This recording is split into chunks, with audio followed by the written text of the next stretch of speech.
Hi there, welcome to Carcassonne. It's my co-host for at least the first match.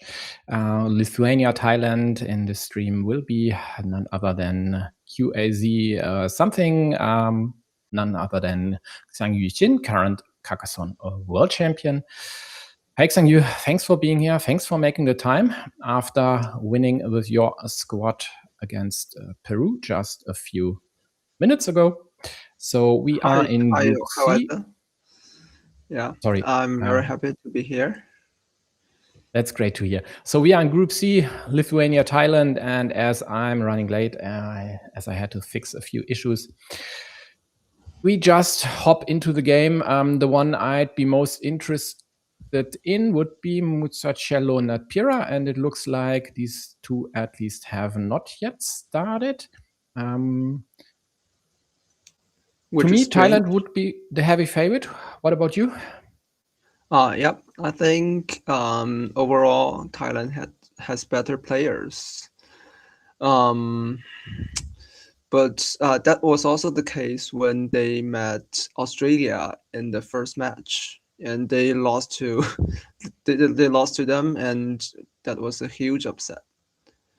Yeah, although at least Australia had two Champions League players, to be fair.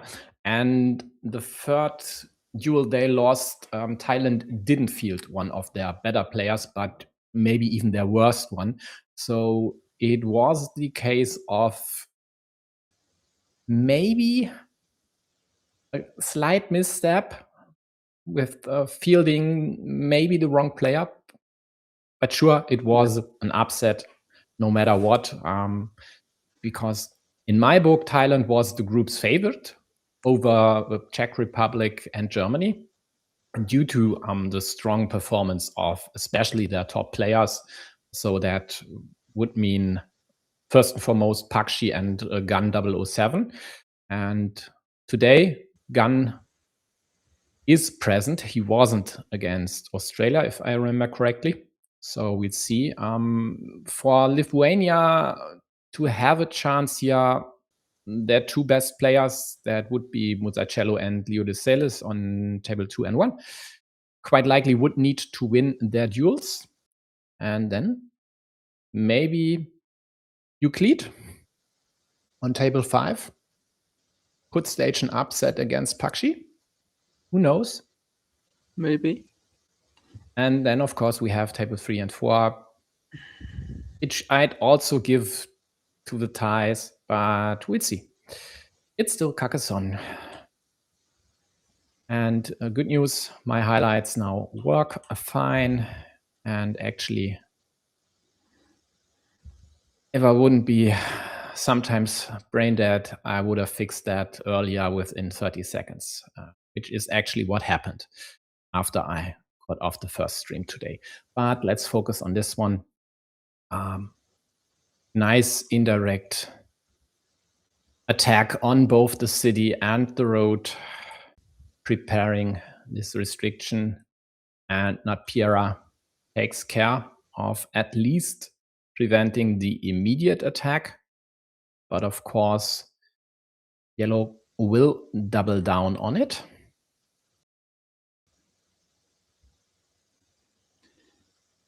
And now things are not good for Blue because he does not draw a defending tile.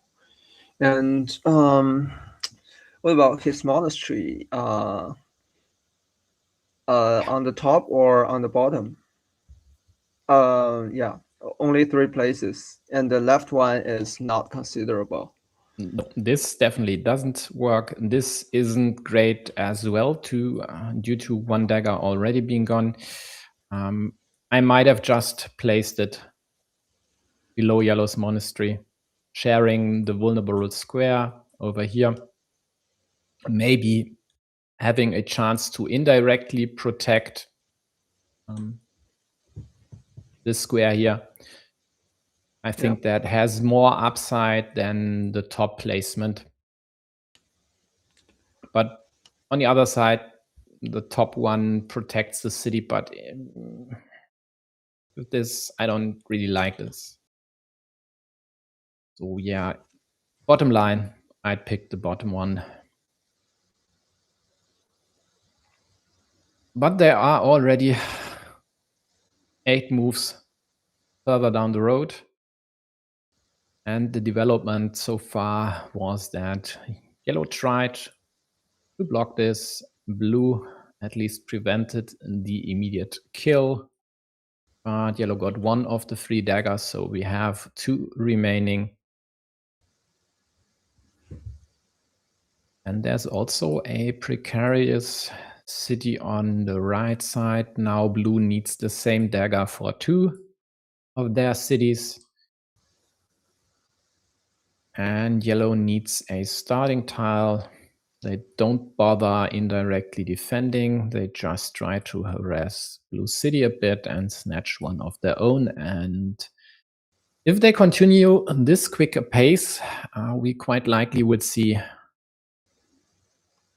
these 2 being the first ones being done with their first game, although they started later than everyone else. Okay, Muchachelo draws the second dagger.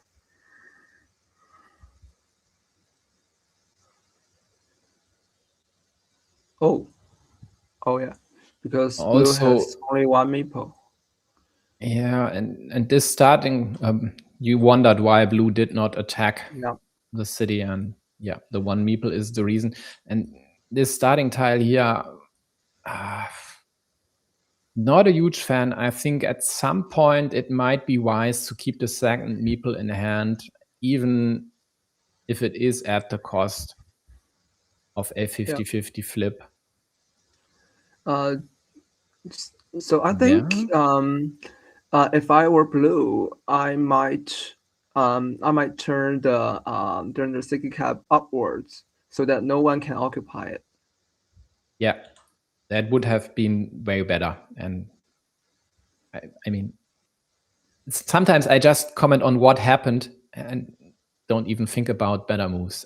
This here would have been the move. If you want to block it at this point, then just do that and keep the second meeple in hand. Because by now, you still haven't gotten it back. Okay, tough luck. Yeah, You got and all the nice tiles. Yeah, but several moves ago, yellow with the horse tile had the chance to restrict the 1 point city cap into a road. Yeah. Into a starting tile. Yeah, but they opted to score 4 points instead of -2 and going for the kill. And I don't like this blue move. This one? Yeah, it creates a vulnerability. If your opponent draw a triangle or a cow tile, then you will be killed. And also, this extender can be used to block yellow's monastery. Yeah, but that's what you get when you play this quickly. You do stuff that looks fine, but isn't. Yellow protects the city, now still has stuff to close it, and looks to me like blue has to attack, either hoping to connect or at least to kill, and it does not work due to yellow drawing a vanilla immediately. And shall we say GG? Yep. Or is there still hope at -34? No. How can you win this? I don't think you can win this, even though you pick the cards straight from the deck. Yeah, I'd have to concur. Sure, you could somehow try to take the field, but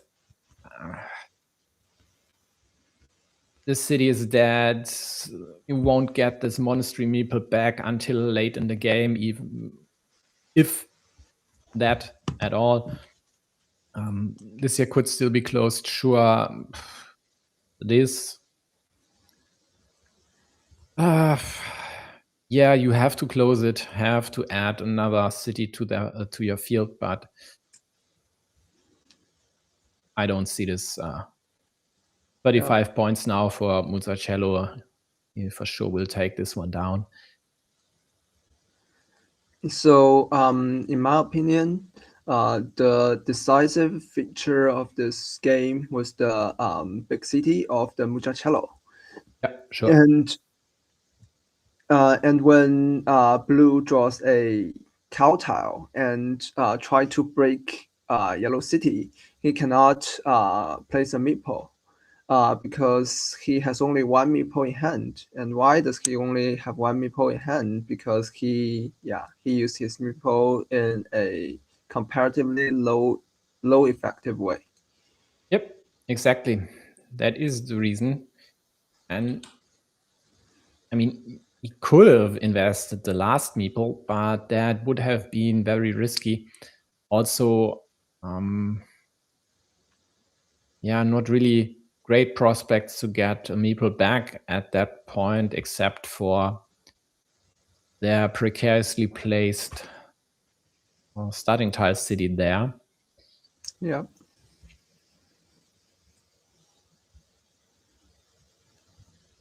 So yellow takes over blue's field.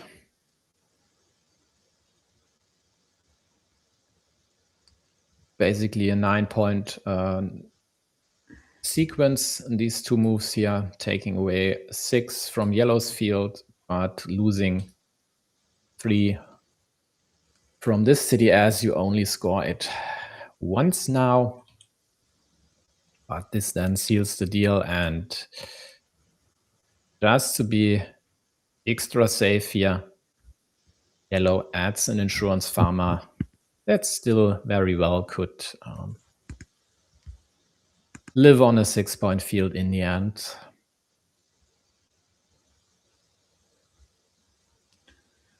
That said, there are still options for blue to attack the field. For example, this way, hoping to get the monastery. And then that would be totally fine if you'd immediately get the meeple back and score 9 points, but you only would get 3 for the road or place a dead monk. So even this possibly huge swing does not work as great as it could in under other circumstances.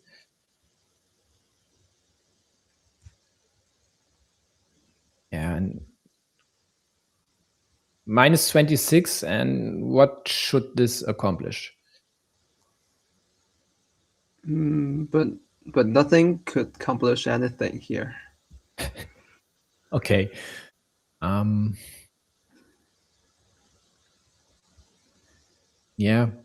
Taking over the field would be 30 points, but you'd still be at minus 6. Yeah. This is that. Yeah, now he attacks the field and blocked. Gets immediately blocked. I don't think his move was correct. I think your move is way better. Yeah, I'd have to concur. This one, at least, still having a chance to get this monastery meeple back and not getting blocked by almost every tile in the deck. Yeah. Yeah, except for the road to Rito. And the straight road. Oh, yes. Yeah, right. Because the road monastery would then still have been there.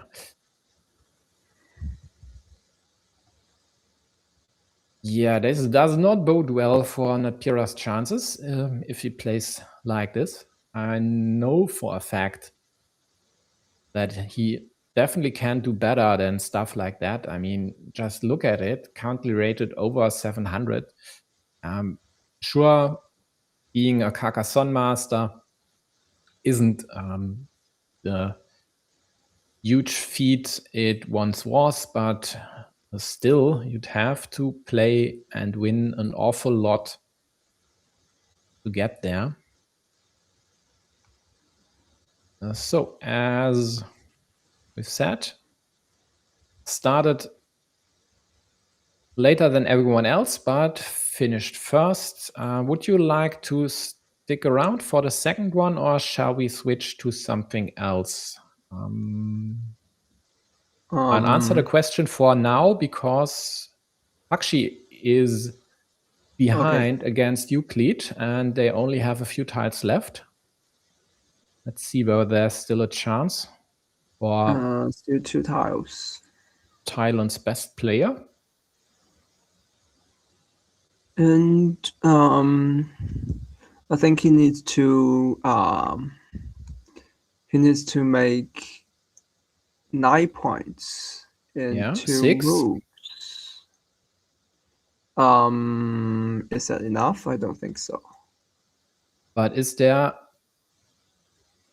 Oh yes, there was. There was the horse, but it's gone. Yeah, but he will lose the game. Now he needs 4 points, and there's no way to score 4 points. Well, there is a farmer on this field already, so this does not work. But was there anything else he could have done? I don't think so that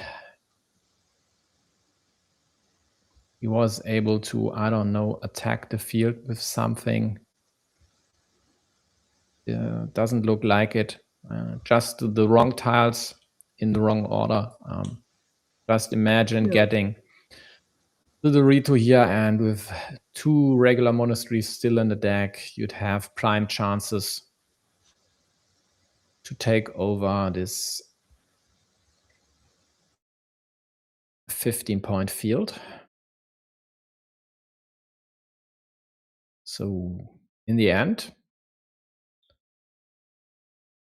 a 1-point win for Euclid, but 1 point is all it takes if you're the starting player. And this is at least a minor upset, maybe even a huge.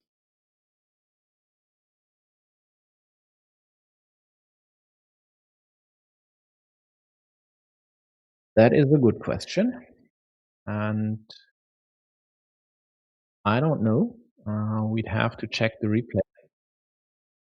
He could have made a 2-point move with this Dorito if he has thrown his meeple on some other 3-point features, and then he will win by 1 point. Yep. The question is, when did he get the second meeple back? Let's take a look.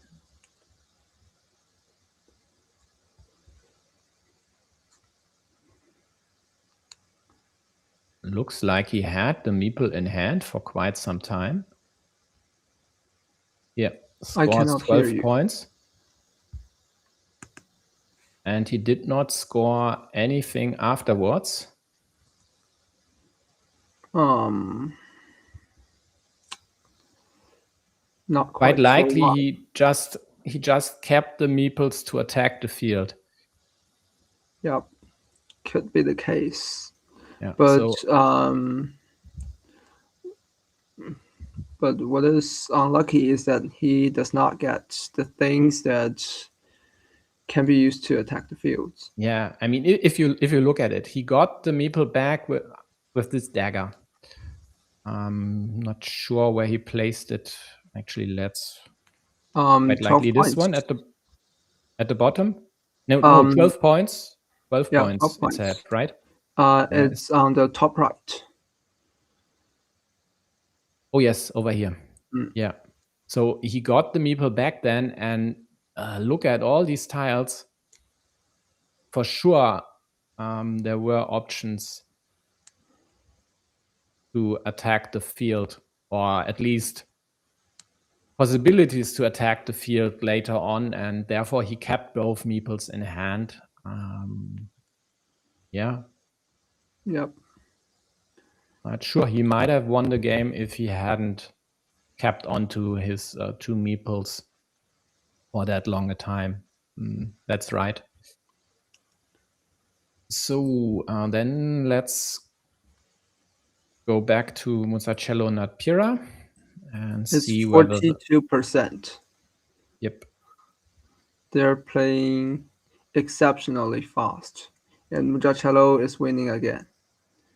And he did not even use more than 90 or only slightly more than 90 seconds to play so far. Yep. Yeah, I knew that he's a fast player, but this fast, I wasn't aware. Yep, he's always very, very fast. Only slower than Alvin, I think. And there are some really classic fast players like him, like Alvin, like Matesh. And they can finish a game in 2 or 3 minutes. I cannot hear you again. I didn't say anything. Okay.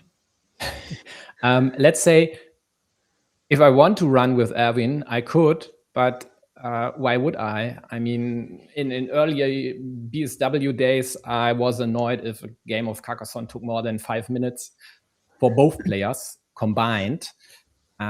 So it does not make sense. It just increases the error rate. At least for me, it does. And I'd say not to rip into Erwin any more than I already did on so many streams this year. I mean, he is the runner-up of the Champions League, so that speaks to his competence of playing this game. But I think in some of these matches he could have done better, and he might have won the final even against Nallerheim if he hadn't played that fast. On the other hand, the positive effect of playing fast is that it puts a lot of pressure on your opponent, or maybe psychological pressure, and you don't know how this really translates into results. It might very well be that Erwin playing that fast affects his opponents as well. And maybe he has won a few games or matches because he plays that fast, and his opponent, I don't know why, feels the pressure of having to play the same way or stuff like that. So you never, I think, can't exactly put this down, whether it's good or not, and it is what it is. I don't like it. I wouldn't play that way anymore. But it worked out fine for Erwin, and that's the same case for Musacello here, although this one is still close, but with 5 meeples in hand, an awful lot would have worked totally fine for blue to still win this one. This tile here is a prime example. Not sure why he did not meeple the field.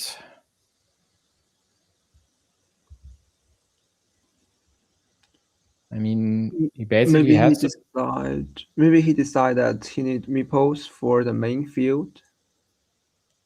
There are 2 main fields, and with some tiles, it may merge together. Yeah, at least there's one dagger.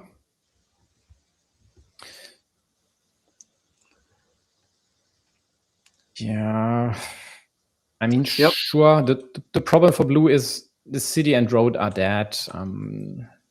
So he'll inevitably will lose a field fight. What's this? This is an frankly ill-advised idea to protect the field and not leaving this extender in the open for Musacello to snatch. But now you block yourself. But why does not Musacello block his field entrance? And why does Napira not go for this and have still all the field Doritos to close the city?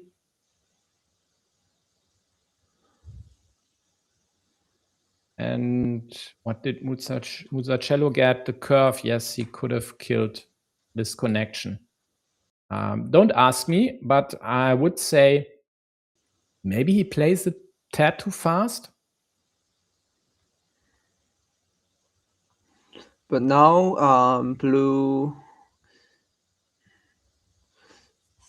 Blue's connection is dead, I think, because he needs the starting tile to close his city. Yeah. I think this is bigger for him. Although he could still use another approach to close the city, but that won't work because once he plays a Dorito at the bottom, something would either restrict or attack the city on the right side. So even if this connection here happens, it would only gain a few points. So 6 points. 9? No, 9 points. Yeah. Yeah. Nonetheless, not enough. Yeah. I think okay. Yeah. Whatever. It's 11 points you're fighting for. Doesn't win you the game. So why 1 point less? What do you mean? So why did not Musacello go for the 3-point road on the bottom? Because he wants to kill the field connection. But the field connection is dead. Yes, but get a clock. Okay. I mean, it's just, the field connection isn't dead, but maybe he just doesn't care. He knows there's no dagger left. So he just takes the 2 points, secures the field, and be done with it, knowing he's 20 points on the scoreboard, seeing that blue doesn't have enough features, maybe not scoring adequately. I don't know. Don't ask me. Ask Musacello. But yeah. In the end, it does not matter whether he takes the 2 points or 3 points here, whether this connection happens or not. Napira would lose the game.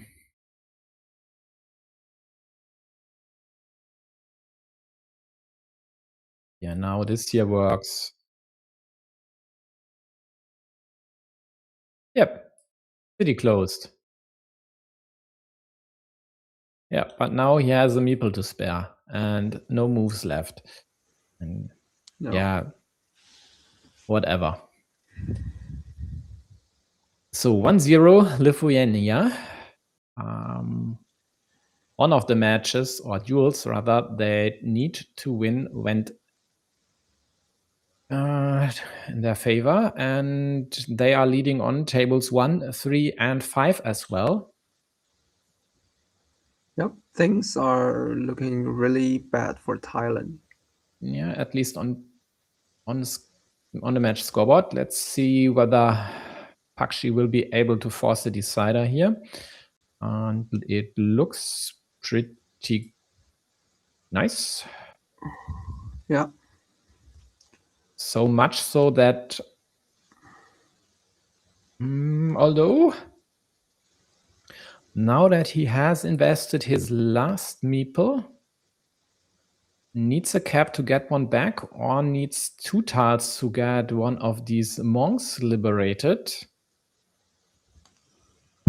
It is not difficult.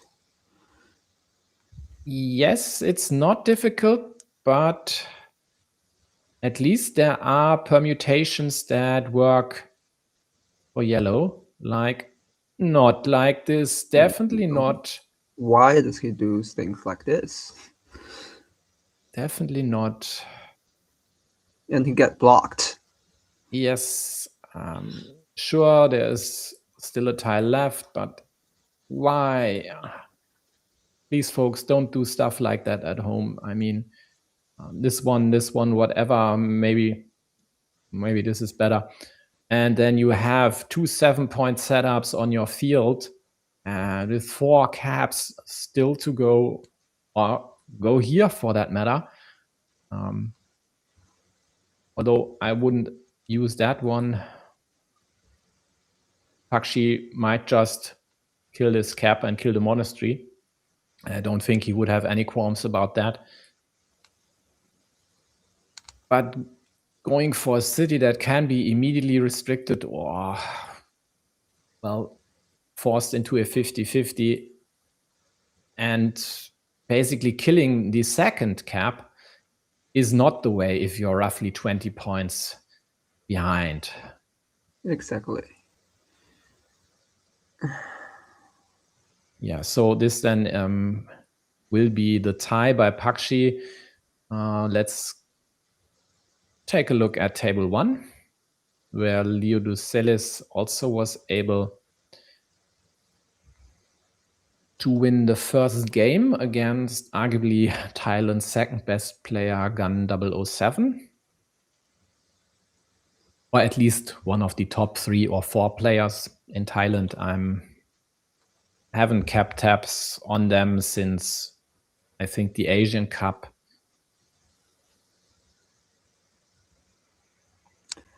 How did Thailand finish the Asian Cup? Second place? Third place? Glad that you asked. I just opened the tab. Second place, they lost to Japan. But Okay. I think they won the year before, didn't they? No, they lost to Hong Kong the year before. You're right. So twice in a row, they reached the silver medal there, which is quite an accomplishment, considering. Yeah, which is considering the average power of Asian teams. Yeah, we have Japan, we have China, and we have Hong Kong, and we have Team Taiwan. Yeah, indeed. And Kaika says, if he remembers correctly, Gun 007 was Thailand's representative the year before, so last year. So they must have. Last year, I think, to the World Individual Championship. Yes, I'll look it up. In 2025, it was Gorufu, I think. Let's see. Yeah, it was Gurufu __ Noppon Sharoenkam, or something along those lines.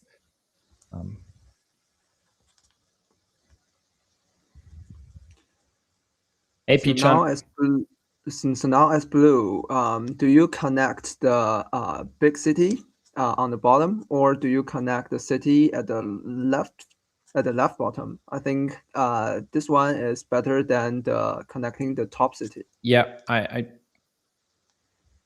wasn't aware of all these situations. There's still a splitter left.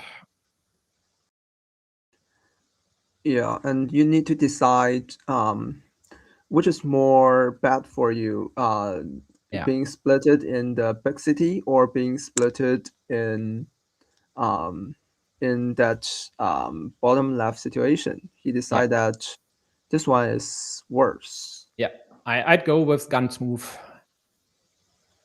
I think I will go for the bottom left city. The thing with this one is, if yellow gets it, I'll just take the field for 9 points as compensation if the meeple situation allows this.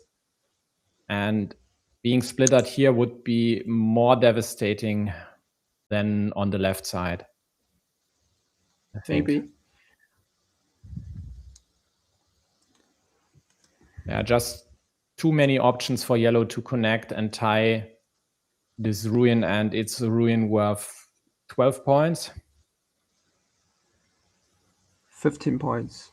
Yeah, now that blue has 16. connected, sure, but beforehand we only had the 12. Okay, then it was 2024. Well, Thailand's representative 2024 was Chanakan Klekaev, and that might very well be Gun. And if Kaika says Pakshi was with him, that would fit, because as far as I know, they are either friends or at least going to the same school, so being quite likely from the same vicinity.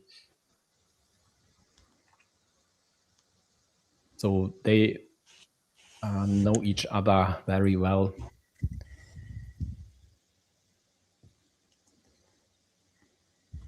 Oh yeah, by the way, now this quick spoiler, Mexico RCP will start in 24 minutes, but I'll only cover this after Lithuania, Thailand is done, or at least decided.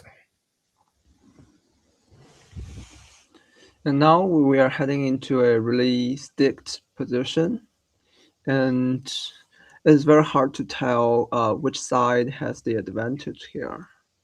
I think maybe blue is better. Oh, why? Yellow just killed blue's road.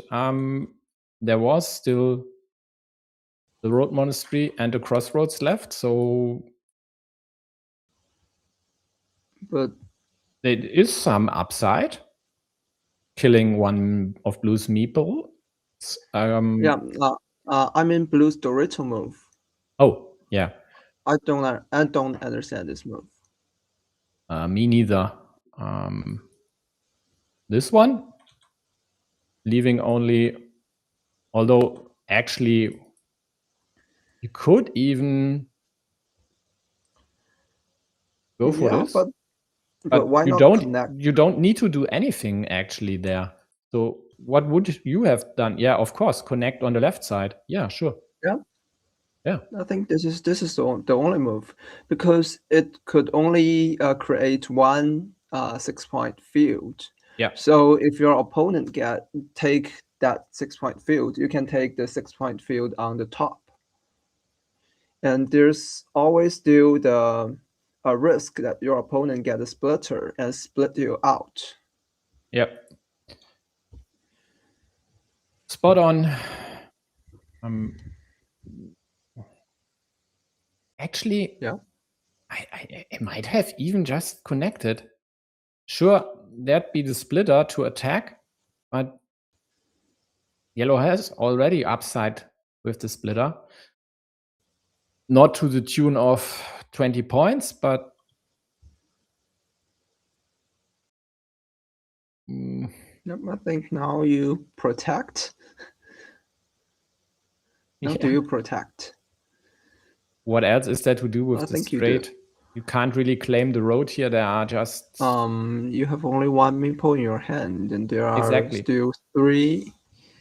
There are still three road ends. Yeah. Is it worth it? Not sure.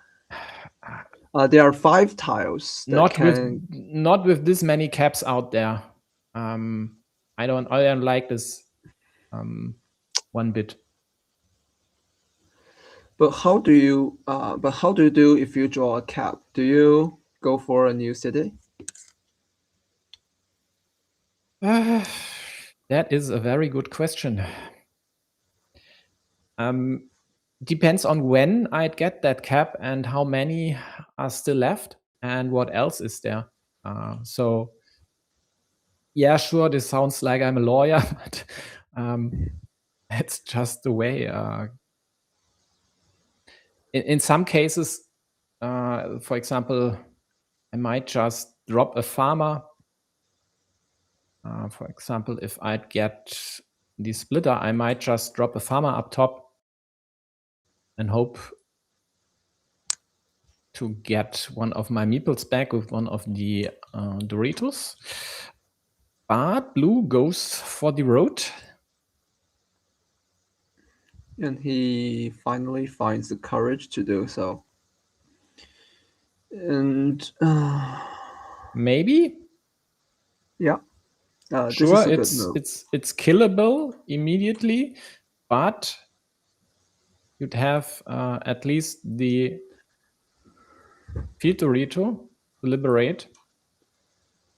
On the other hand, straight would work better. So blue finally kills yellow's monastery. And yellow draws a road monastery. And funnily, there's no point to get. There's no quick points. And what you can do is just giving yourself 1 point on the monastery. Yeah. And do you occupy that monastery? I don't think so. No. You don't. Not with caps up for grabs. You just create a place to use straights, and that should be totally fine. So on table 3, Tamatamas equalized against Maschinele, forcing a decider there. And yellow chose to. That is spicy, and there. now they have to close the city up top, giving up. Oh, I don't think that is the correct move. No and way. Now you get blocked. No way in hell. Now you get blocked, and you should bank on drawing the vanilla cap. Drawing the splitter on your next move. Yeah, although. No. The other one. You use the splitter in the top right city, and you hope your opponent draws a cow tile or a horse tile, and Why? so Why? Stop! Why? Yellow is up by 2. But why would I ever give blue this meeple back to claim with the splitter a 15-point field? This does not make sense. But I think blue still have chances to score with every tile, because if he draws a road tile, he can add points to his roads. If he draws a city tile, he can add points to his ruin. And then if he draws the horse tile, is the problem. Yeah. It is an immediate win. So I think still blue is on the upper hand here.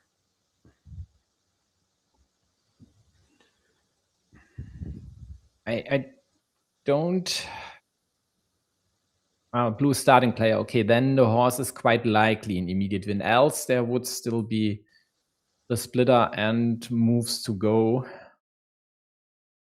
Yep, but a good news for yellow. Yeah. He draws the cow tile. Yeah, and now things are really tricky for blue. But he still have no. Oh no. Yeah, but what else? What else would you do? Yeah. Whatever you do up here, yellow just claims the field and wins anyway.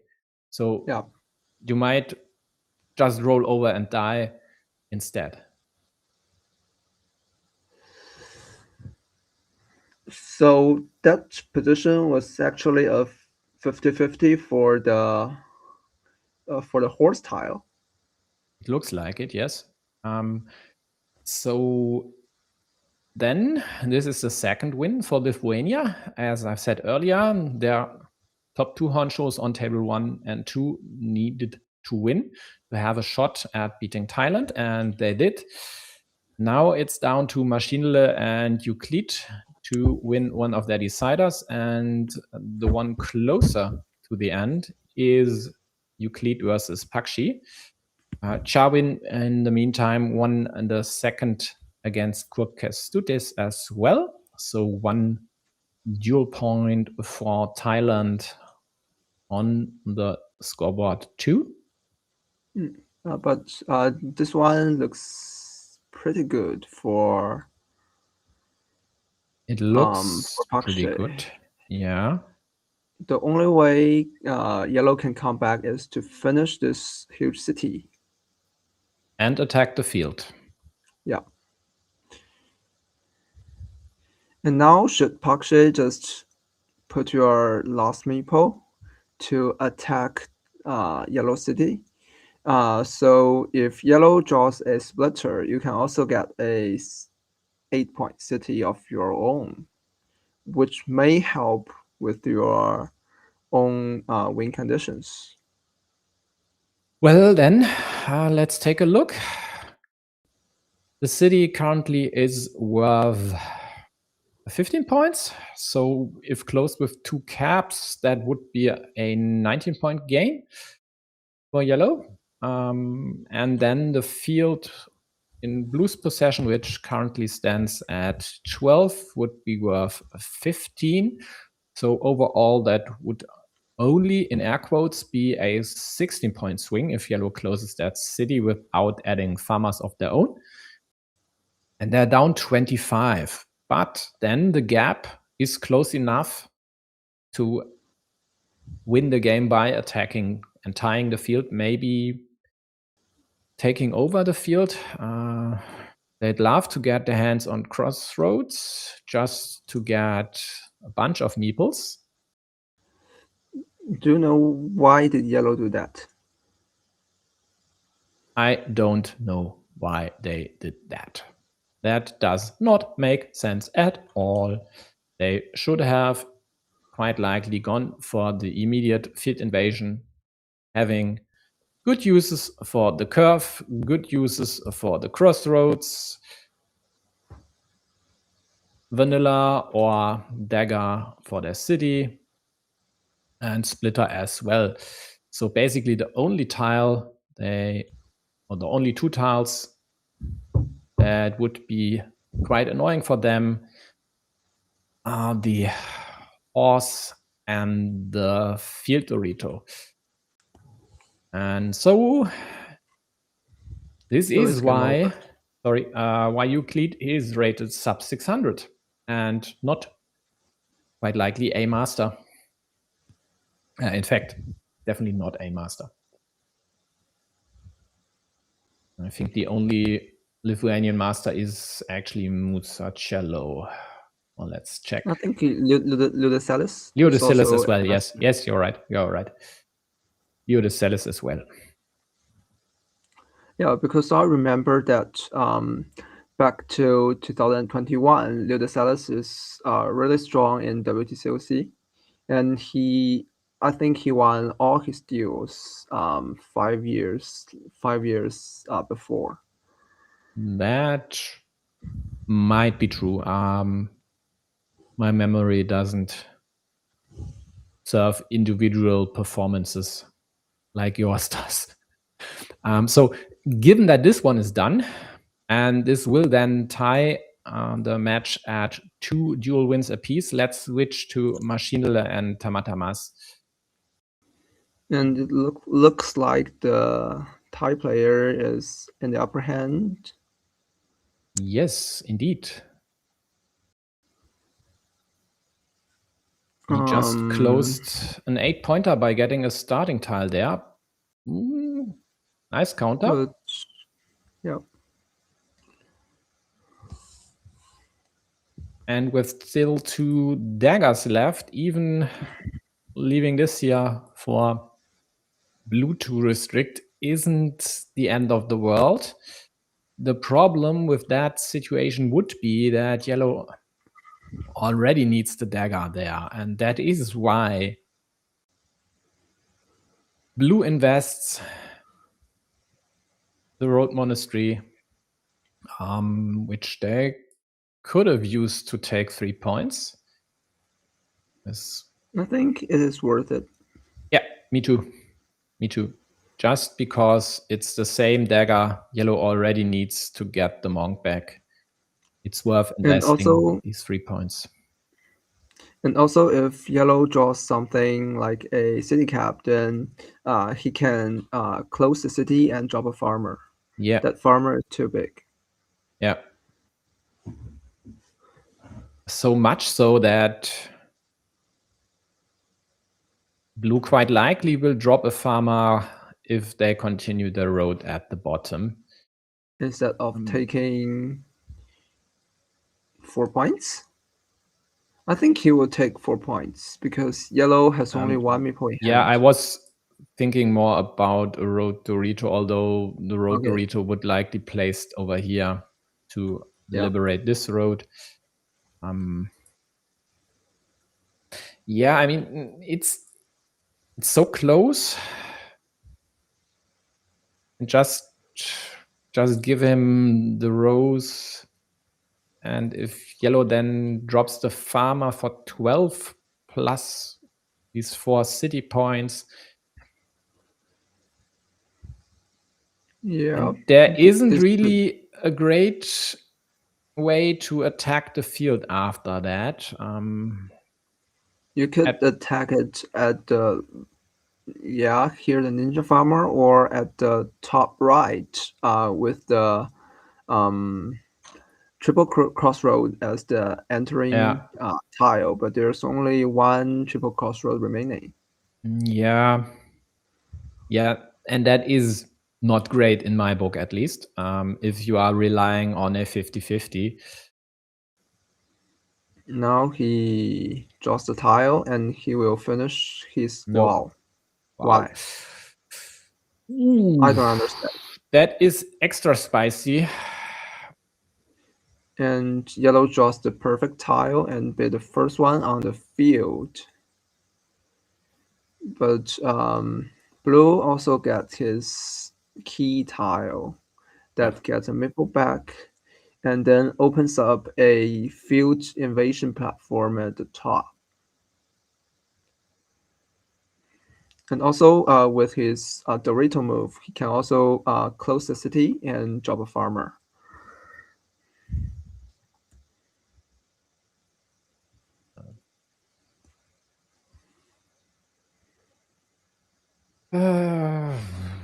Yeah, but definitely more interesting than the remainder of Euclid Pakshi, which saw Pakshi won the decider by 22 points in the end. So Machine goes for quick points while also supplying a 7-point setup on Why? field.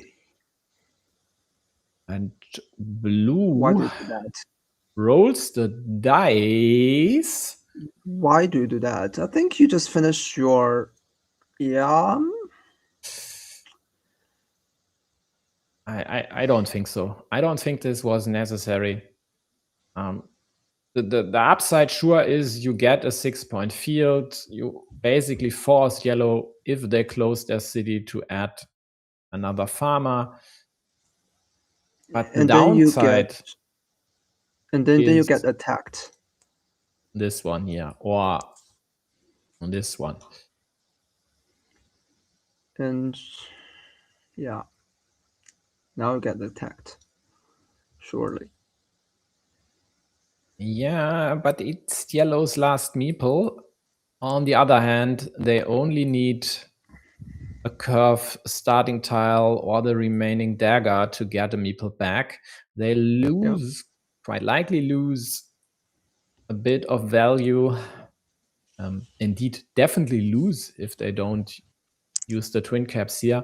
But using the twin caps there would also create another option to attack the field. So it has to be this attack. Yeah, but this position is a little bit too complicated. There are a lot of features, and you need to have perfect knowledge about what is left in the deck. I think for the machinery it's a bit difficult to make that decision. It I may think take your turn. sure, but I mean there are only two questions. Do you take the immediate points?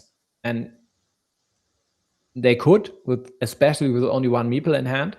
I mean, there are good reasons to do so. Or do you attack? And if you want to attack, of course, you have to count, and he should be able to assess how many tiles there are still left to connect. And it are only two. But you prevent blue from closing that city as well.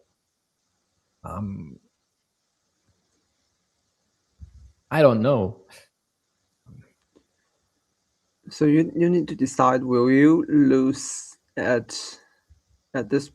Will you lose immediately if blue closes the city? I don't think this is the case. This is not the case. The problem would be blue's 3 meeples versus yellow's only 1. Yep, but blue does not draw a cap. And yellow would Okay, have now you connected. can. Now maybe you can do that. I think you have to. It's Yeah, and without meeple, I think. Of course, without the meeple. It's a 50-50. And even if blue gets the Dorito, you get a chance. Here we go. Couldn't have drawn it up better than that. Okay, So but here's the block. here is the kill. I mean, Here's he must know how many Doritos and triple quad cities are out there or were out there when he plays this one. This one. So he should know that this is a complete block, but takes the time to check again, quite likely. I hope it's not a decision whether to claim the cap on the left or to kill Blue City. I mean, that's should be a no-brainer.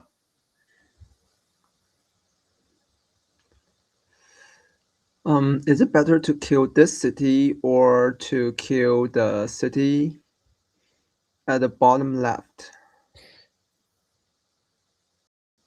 Because that was with a with the farmer. Ritual? I think it's still the top city just because it scores so much, and even if blue attacks here, you have another chance to re-attack, and you already have one in place. Even if blue could connect here and might very well do with still 3 tiles to go there, so 2 monasteries and the vanilla. And then there's the case of you drawing all 3 curves as well. Yep, and I think now do you connect or do you re-attack? I think you re-attack at the left. Yep. I think this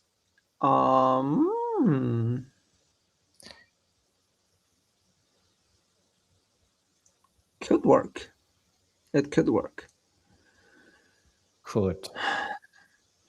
So But now actually this also sets up another attack to the field, and that is an unblockable one because all the city tiles that go here couldn't block but could be used to equalize. So it even gets more volatile. But now you attack. Yellow, yeah, you attack. I think you do. And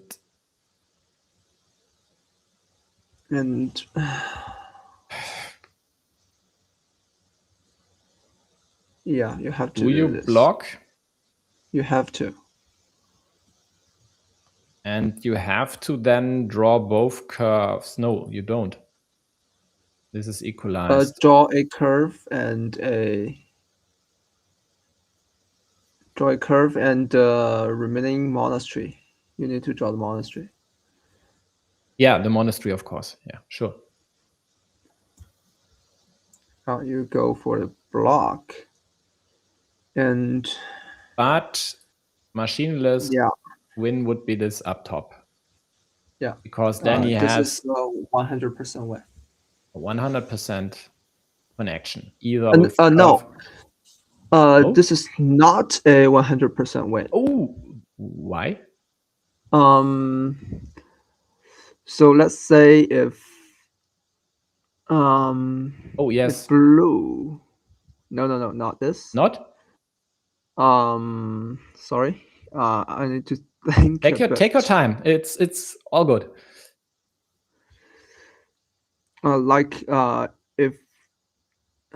If you take a 6-point monastery at the left and connect yellow's farmer, it will be a 9-point move.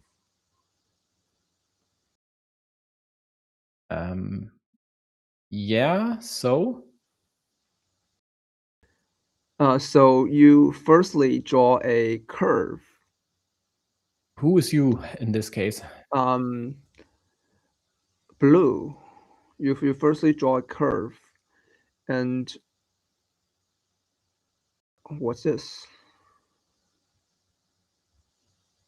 I think he threw the game away. Yeah. The main field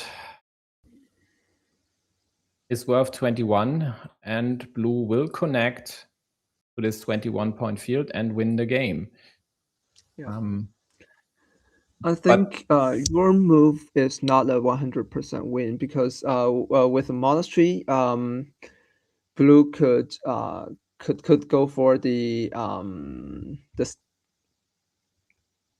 could go for the top, and yeah, and equalize the field. Yeah, that's what I said. Or sketched. Yeah, that is you're correct. That is the counter. That then would be 100% win. So this one is 2 in 3 win.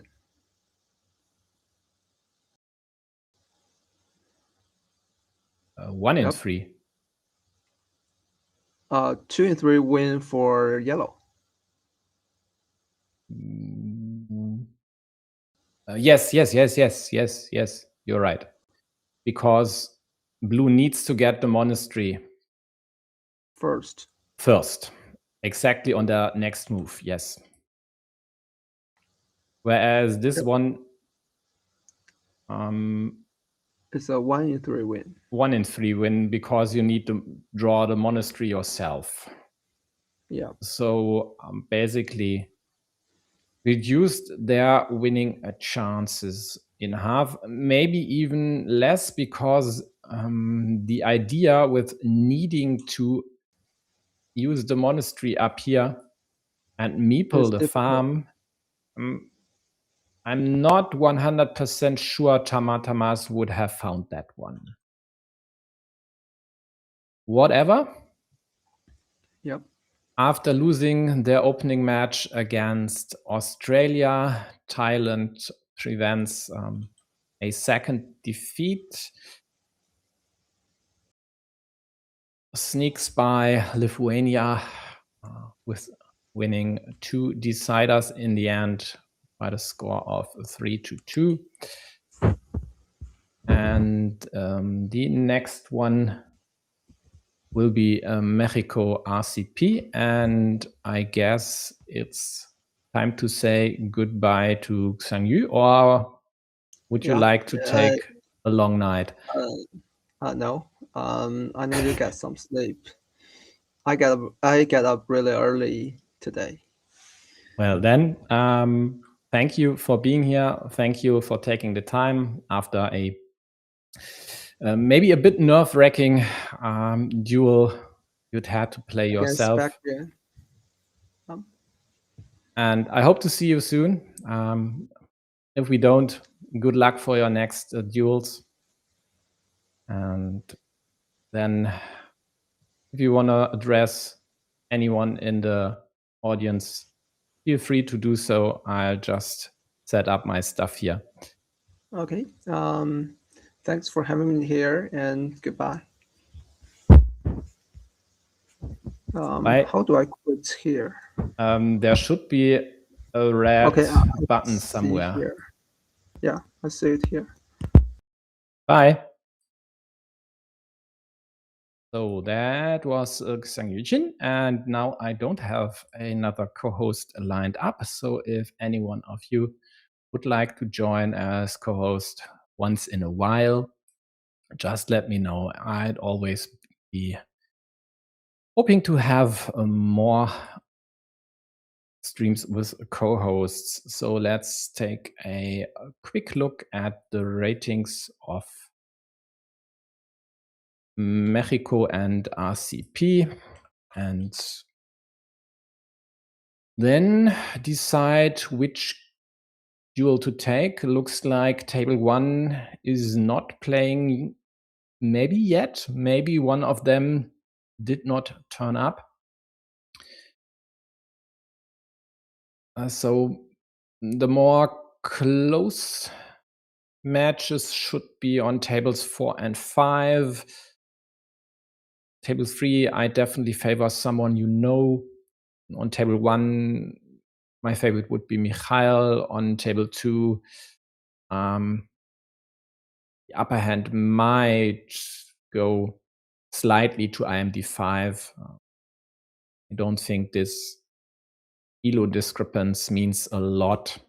So if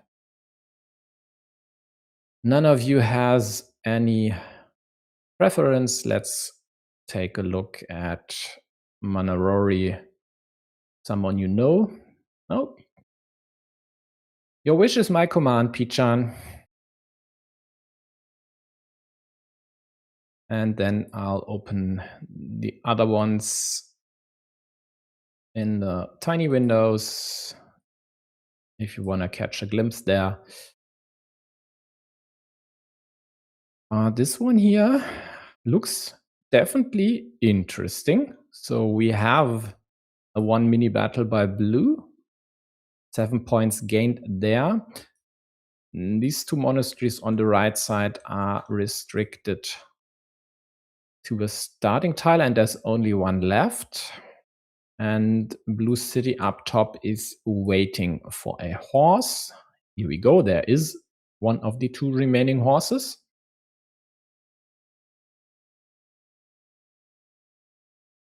And yellow needs some curvy or crossroads to get 2 meeples back now that they have placed their last one, which arguably was necessary to prevent blue from running away with the city, and in an even worse fashion, maybe being able to restrict the roads on the left side as well.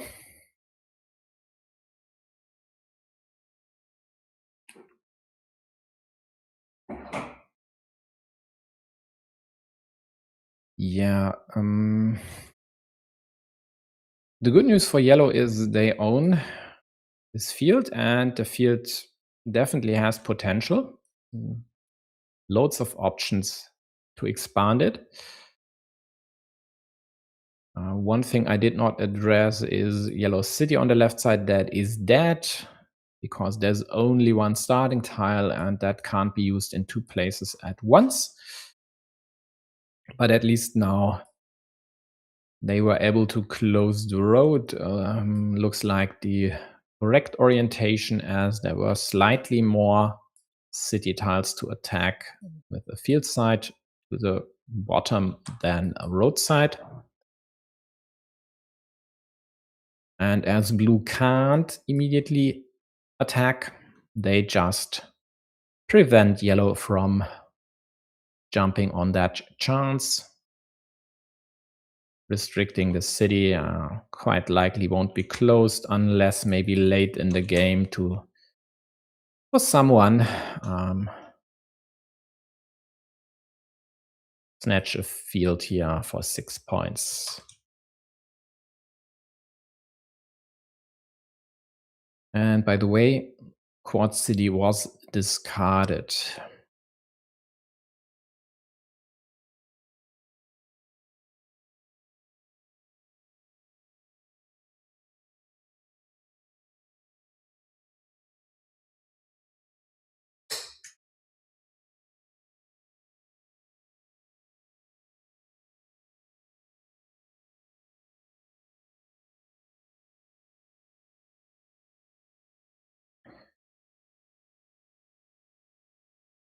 Blue attacked, and yellow has to do something about it. Just hoping to draw the splitter before blue gets Dorito or cow. Doesn't cut it. I think they have to attack. And then the question is, do you meeple? There are still 2 tiles to connect.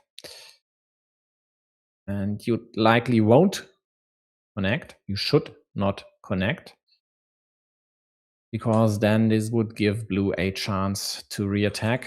In that case, especially when the quad is already gone, you just build up your side and be done with it.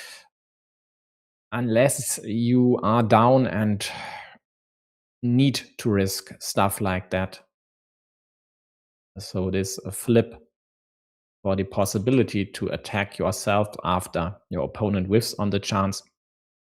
Or if you need these meeples back ASAP because there's no other way to get your hands on more meeples. And that could be the case in this game, actually, considering Yellow City in the middle is dead.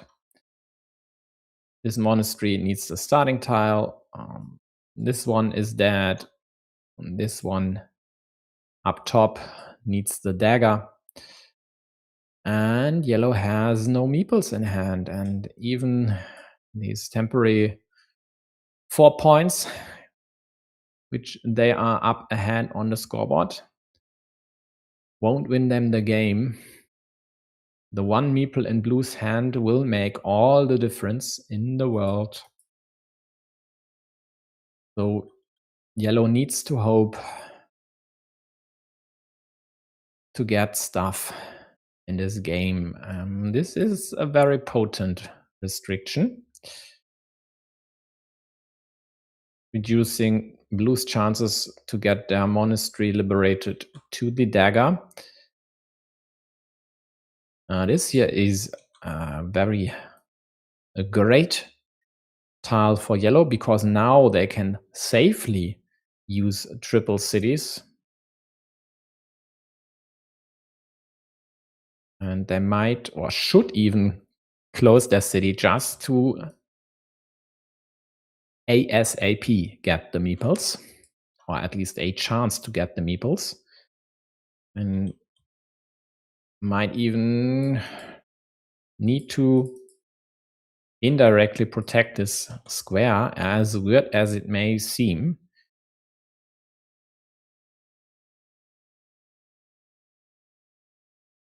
So then let's find out what the deal is with Lichida Killer and Mikhail.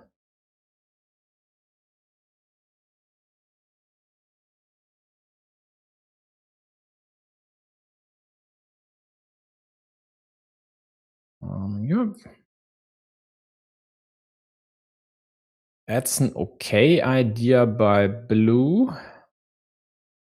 They did not want to take the 4 points up top, because that would have also killed their monastery, as there's no crossroads left. And this here sets up a 6-point move for them. So 8 city, 1 monastery, but 3 to yellow's field. And Lichida Killer is in fact currently playing Carcassonne. against BB Costa. So it looks like a late switch in Russia's lineup.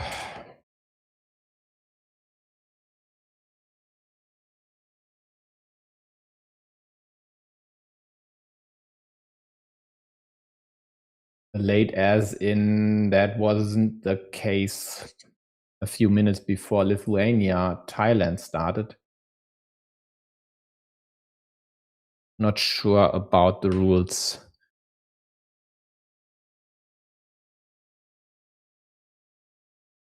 Regarding replacement players on this shorter notice. So blue killed both these monasteries, of course, totally fine. They have the meeple in hand. Yellow doesn't.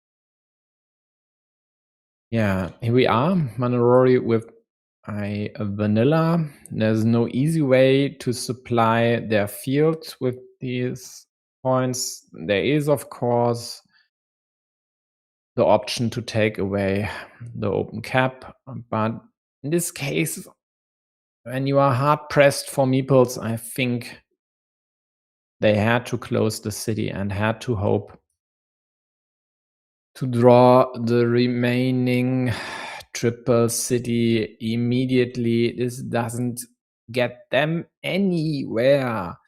They don't have a meeple in hand, and they don't have the lead on the virtual scoreboard anymore. Sure, it protects the field, but this isn't enough. This won't work.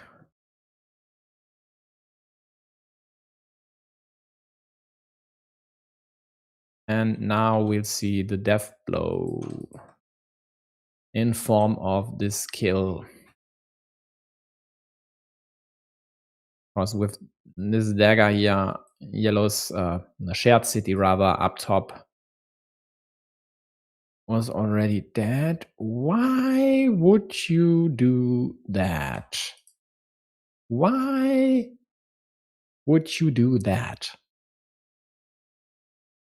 Is this enough?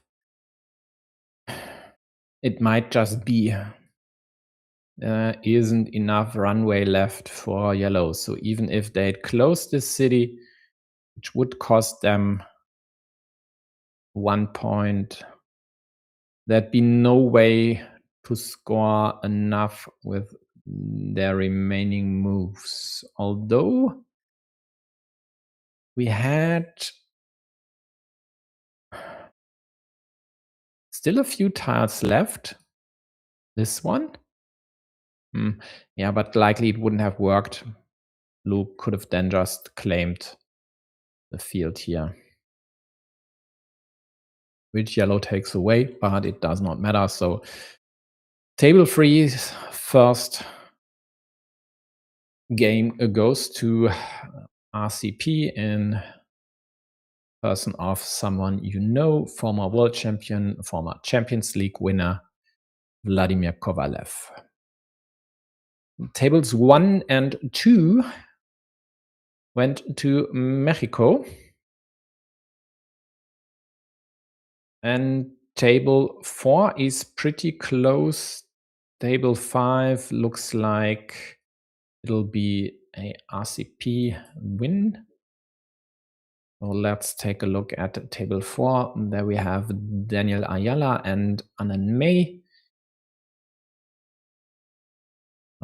Yeah, if you're wondering about the German flag here, that's actually correct, because he is living in Germany and in fact even was the German champion in 2024. And Daniel Ayala is more or less in the same boat. I think he is residing in the US and not even sure whether he was US champion, but I think yes. I think he represented the USA at some point and at the World Championships in Hannah. And he might have been Mexican champion at some point in his career as well. What I can say for sure is this is a really, really close affair. And there is one very juicy tile, and that is the Road Monastery. Scoring 8 points for yellow, 9 for the monastery, but -1 to blue, as blue owns this huge road.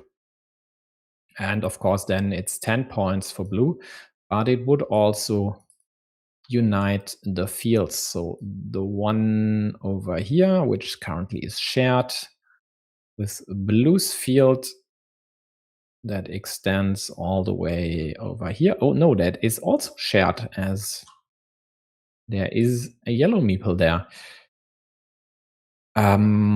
This then begs the question whether blue should place the monastery there, and the answer is a definitive no, as you'd lose all the fields.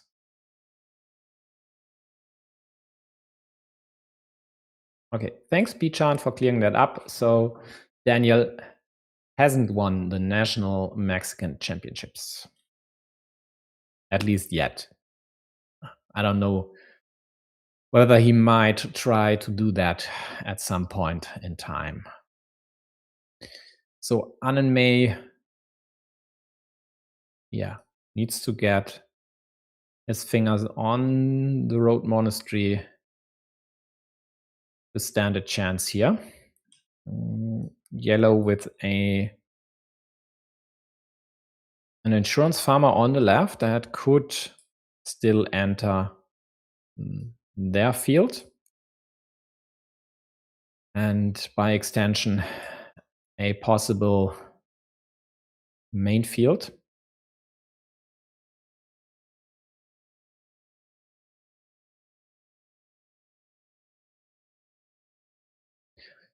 By the way, there's also one way for yellow to at least take only the outer field, score 2 points, and not give blue the road meeple back. Not sure that would really help their case or improve their situation, but in maybe some specific setups might even be the desired alternative. On table 5, Tarakanov won a close one against Complex B and H, equalizing the match at 2 games apiece.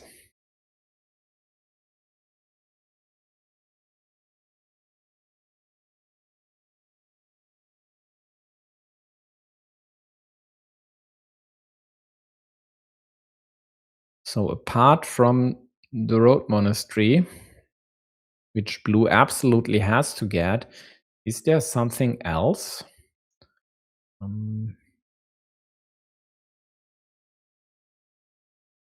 The city is dead. It's a ruin now.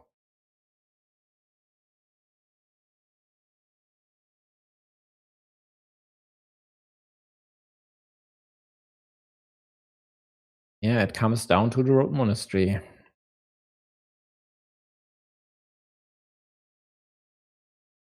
Of course, they hope to get the horse, to get this road meeple back.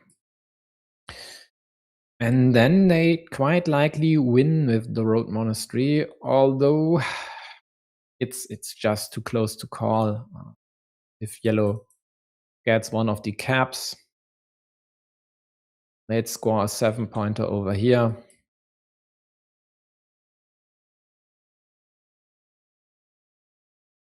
So blue needs a lot to go for them And yeah, sure, they could, for example, attack now, but it really doesn't net them a lot here, just the 9 points. So they take the 7-point threat away, and that's totally fine. Now they'll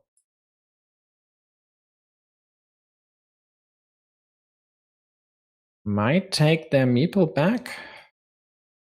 I could also take 3 points. But with 2 monasteries still to go,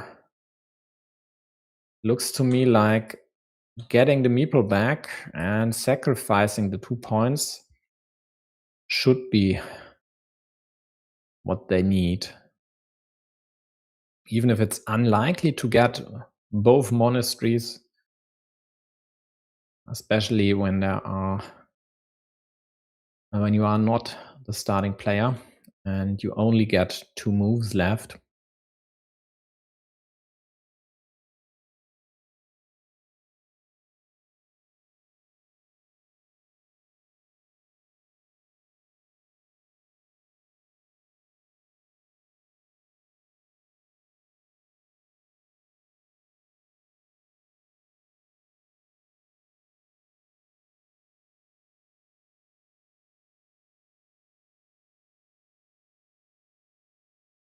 Yeah, it's I don't see anything better. I mean, a field attack does not make sense.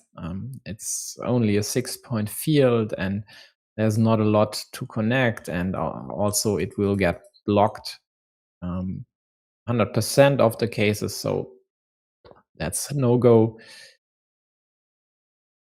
I don't know, protecting anything doesn't work. At the bottom, there's really nothing to do there. Yeah. Get the meeple back. It's as simple as that.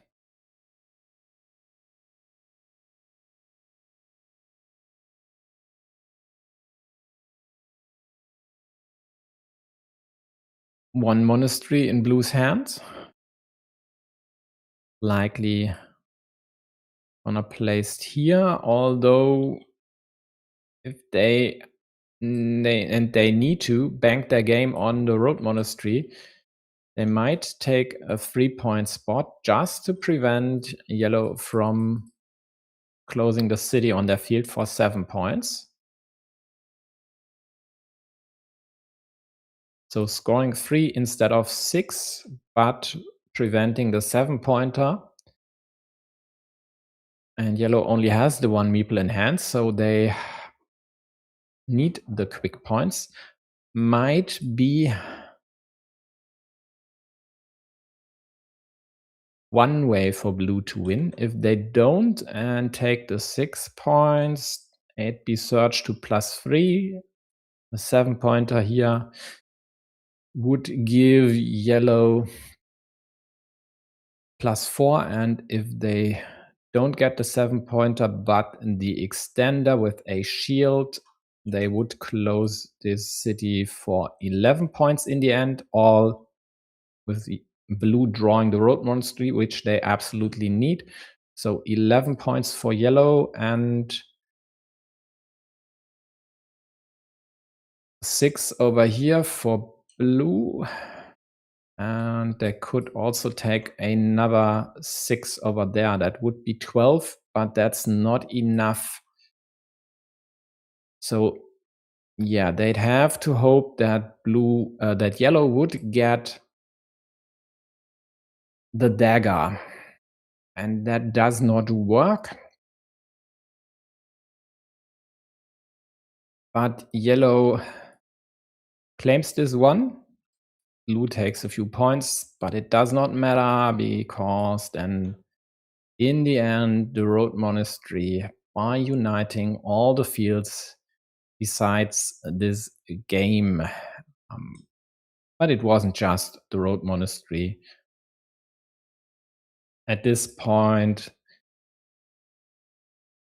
there was basically only one permutation left for blue to win the game, if I'm not mistaken, which is of course, always the case. I might very well be wrong at some point.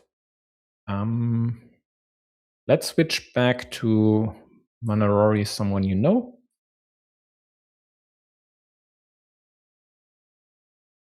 Let's assess this, and it is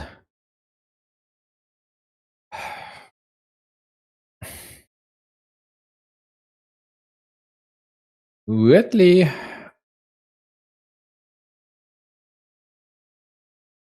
bit same-ish. And yellow has a dead meeple here. There is a mini battle currently favoring blue. Again, a yellow city versus a blue monastery. But there's stuff happening here, and it is an interesting decision whether you just take the points, freeze yellow's meeple to prevent them from restricting your city, or if you do the rather normal move, just claim the free up top. Because yellow might not get a useful tile. And with this curve, they also endangered their city and allowed, for example, indirect protections of blue's Dorito city there. They might double down on this attack, but even if they do, 3 tiles invested and the restriction would still allow 3 tiles to complete. That is not a great return on invest.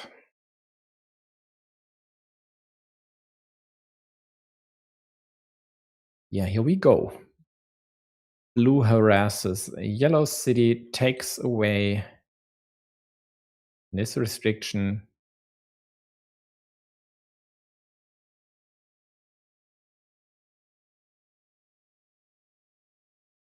Yeah, yellow supports their field, adds 2 caps there, claims the one that's freely pointing to the north.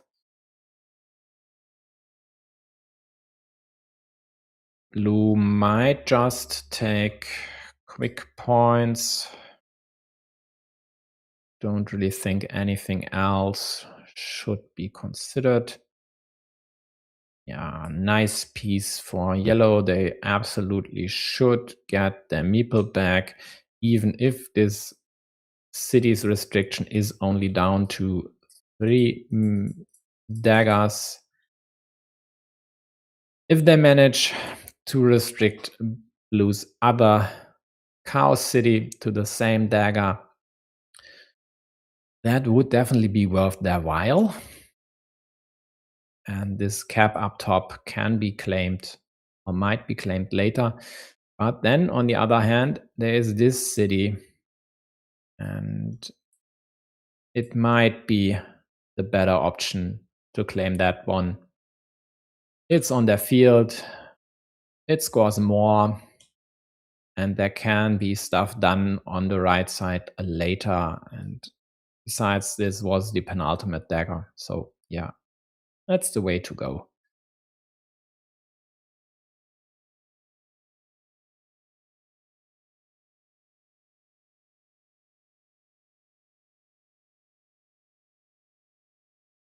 Yeah, Vladimir goes for the splitter and the restriction. So road Doritos won't fit anymore. One of the right-handed daggers drawn by yellow. They think whether they should add an insurance farmer, and I don't think that is a great idea, as that's easily killed, and this route into the main field is easily restricted, and then this one might stay there for 3 points in the end. Could very well be the reason you lose this.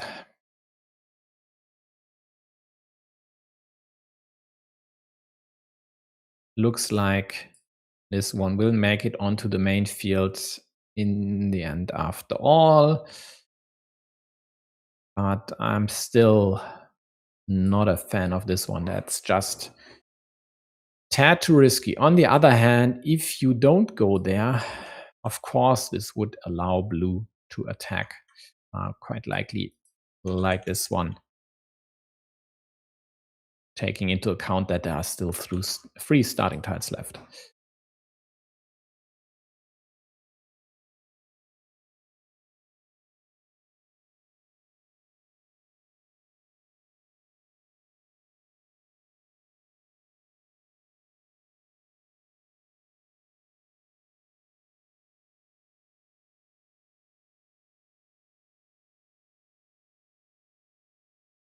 So with this field under yellow's control and the scoreboard likewise, it will be interesting.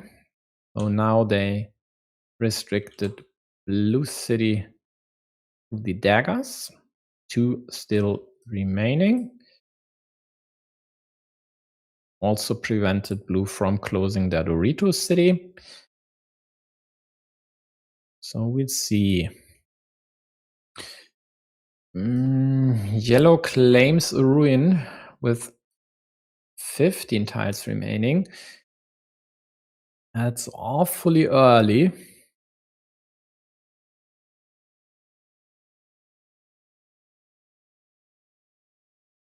Because what you now have left on the table is adding caps to your field and claiming them while also keeping a meeple in hand.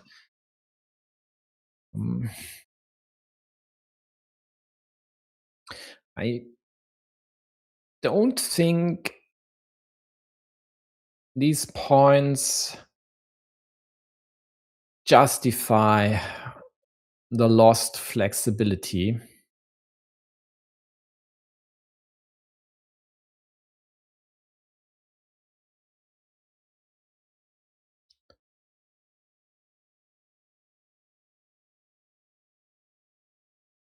To me, the better move with this extender would have that monastery was placed after the extender. So Ukraining only the one does not work as well as, of course, going for this one here.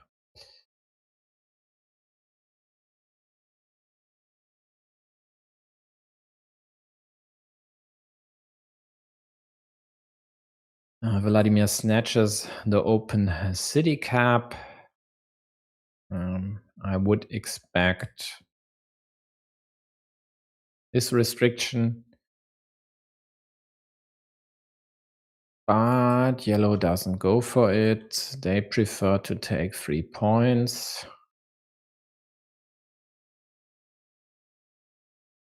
I mean, there are still ways for them to lose the game.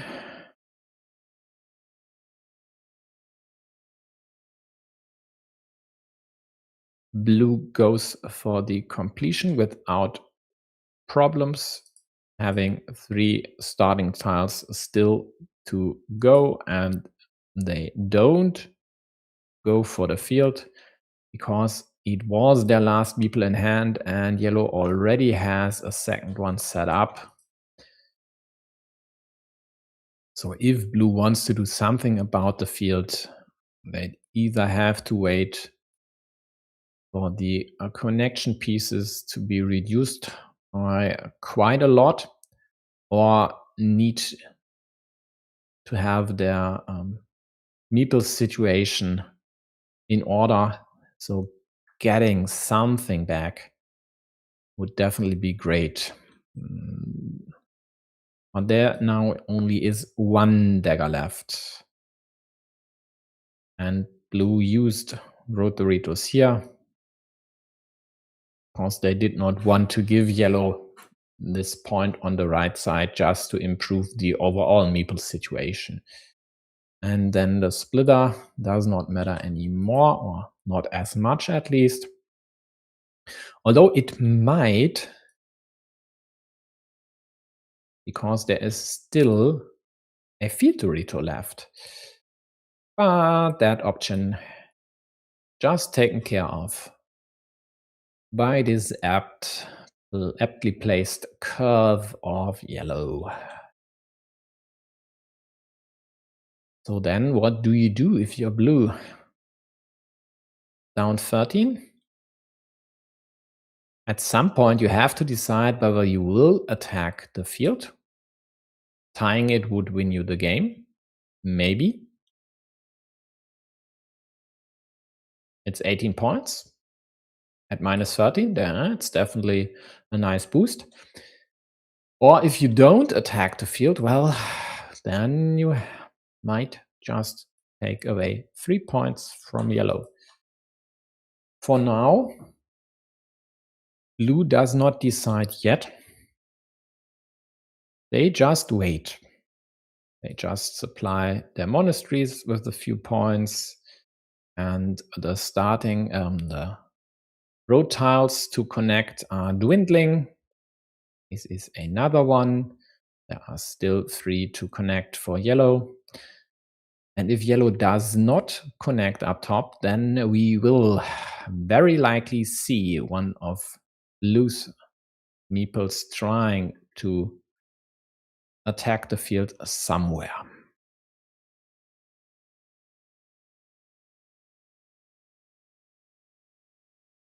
On table 1, Lichida Killer 1 versus replacement player BB Costa 2-0. So good news for the Mexican side. And more good news on table 5. Complex V and H just equalized and forced a decider. So we're running low on attacking options. At minus 10,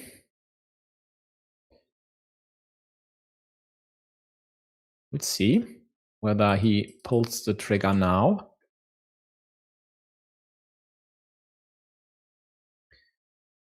The problem is he needs to get both road pieces to be successful, and with only 2 moves left, getting these 2 specific pieces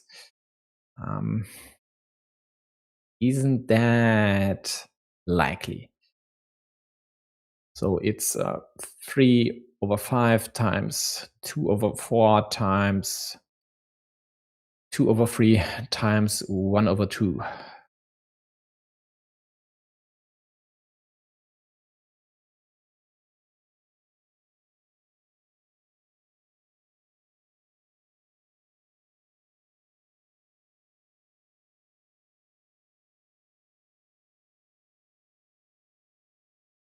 Is it worth doing this? Well, it depends. Is there an alternative route to win this game? So, for example,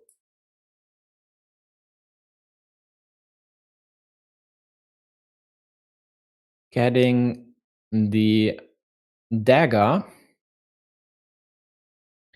would score 9 points.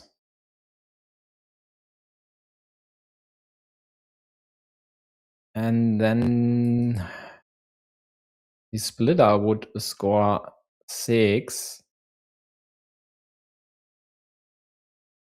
But even that, quite likely,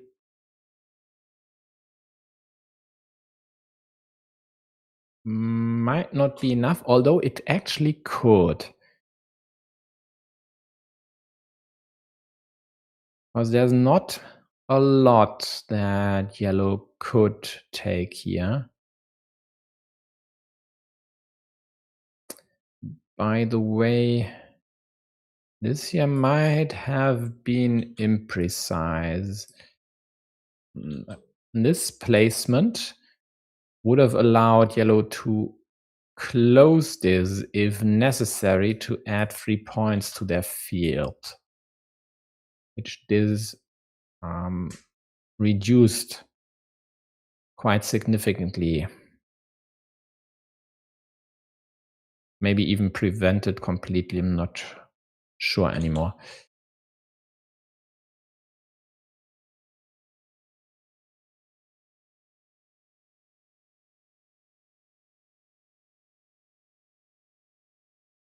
Yeah, but this here and that seals the deal. So Manarori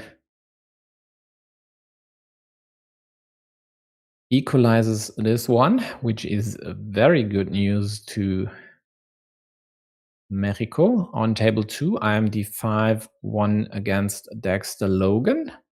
2-0 on the same score as Lichida Killer on the table 1.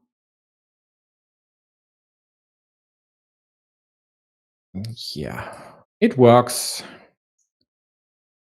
Nets only 1 point, but takes away the 7-point move from blue. Does not matter in the end because yellow has enough points to even withstand that one.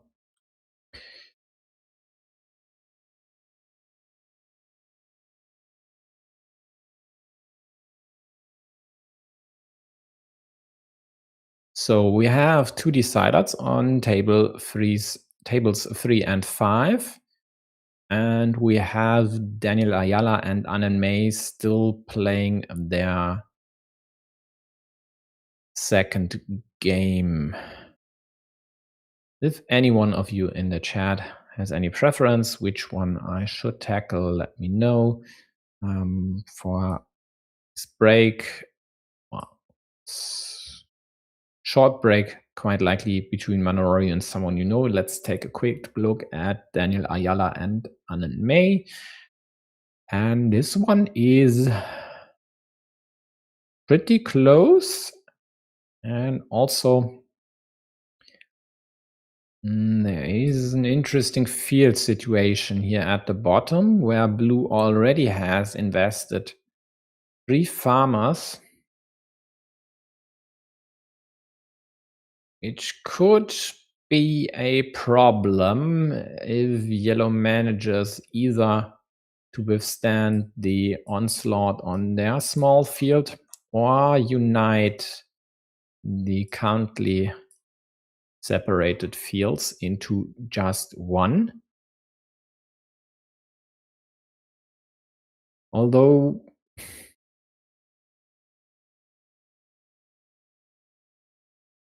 more caps are already in place on blue's field. So in the end, one huge field with a 3-1 supermajority quite likely might work for them to force a decider on this table as well.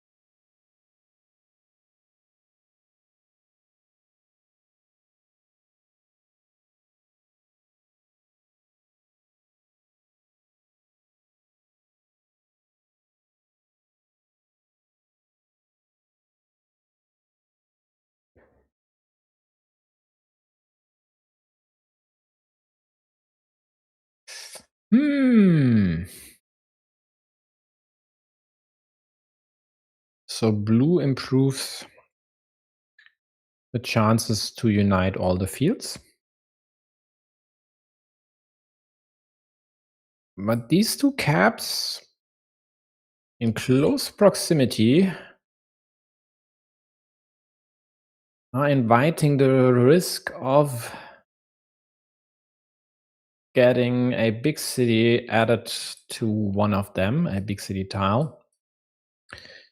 And maybe even the second one. then you just lose both meeples, quite likely.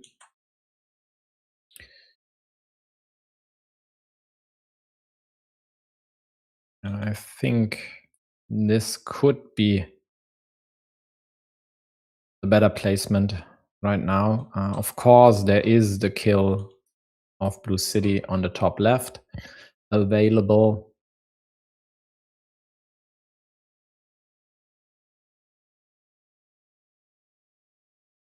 But there aren't really that many options to close that city. Even if Blue gets their hands on a starting tile, there'd only be 2 caps. So doesn't strike me as taking the priority over doing something on the right side.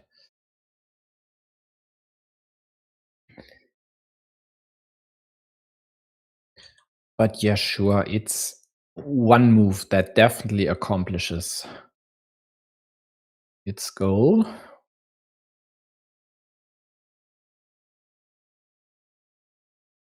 Blue adds this extender. That's totally fine. And now this square is dead, so this blue field quite likely will stay separated unless Blue manages to build around on the left side.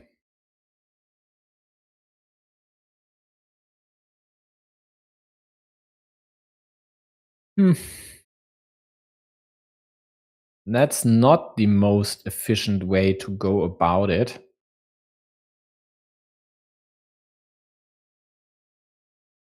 Leaving this cap, which they could have closed.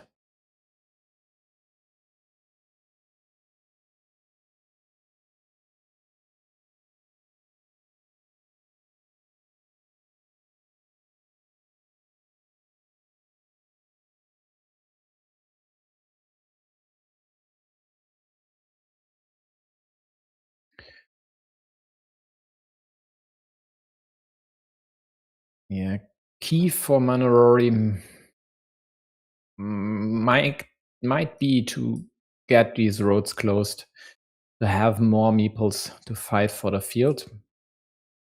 They at least invest one now, so either that one connects on this stuff here, taking away 3 points from Blue for the moment, and possibly unifying Yellow's 9-point field with Blue's top 15-point field. Or this square gets killed and Yellow might just build this smaller secondary field. And it also gives them a chance to harass and restrict Blue's city to only 1 cap left. And the only other tile would be a horse, and that doesn't really improve the city's situation. So then the question would be, do you really go for stuff like that when there's only 1 tile to connect here? Are you that impatient? Any curve kills this connection, so at least prevents Yellow from unifying. Yeah, but you take away this option from Yellow. So it might have been necessary. On the other hand, this road Dorito could have protected the city from shenanigans like the straight here.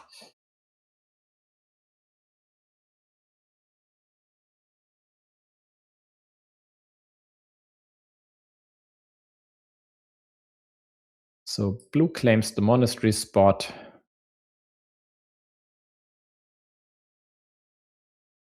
Even though the field battle loses them 6 points, so a 9-point versus a 15-point field beforehand.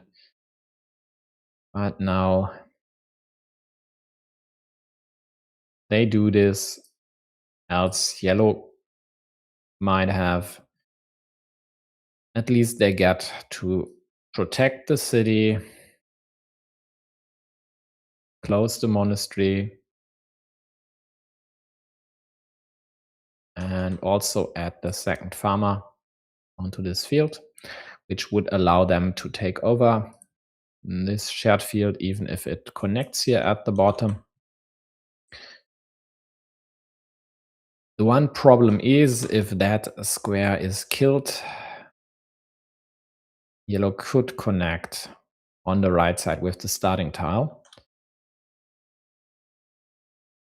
And it looks like yellow is gunning for that option. But with no meeple in hand, blue has to get this one back.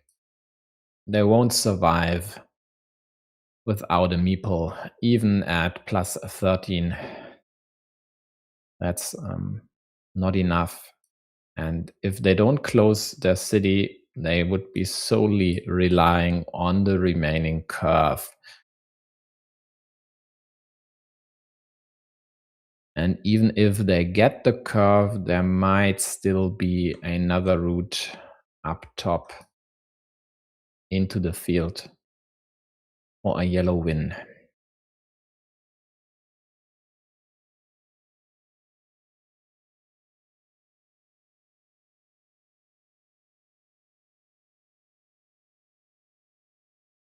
Whereas if you don't get the curve and don't have the meeple in hand, yellow will have no trouble to outscore blue the rest of the way.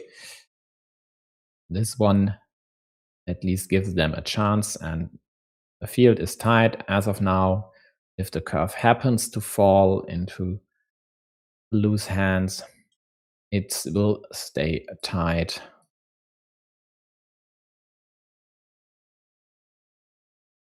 But not if yellow attacks again. That is interesting, to say the least.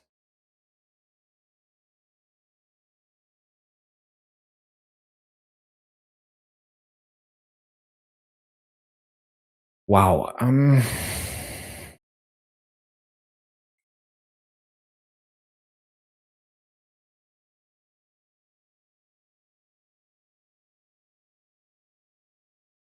So the question would be, should blue block this connection? And it seems that yes is the right call. It definitely is, due to this monastery, because if this falls into yellow's hands, which it did, one, it scores them an 8-point monastery, and they'd still have options to let their farmer enter the main field. And at least for the time until the curve hits for blue, take this over. And this way, yellow would need the straight to connect and the curve to take over. Both are still in the deck.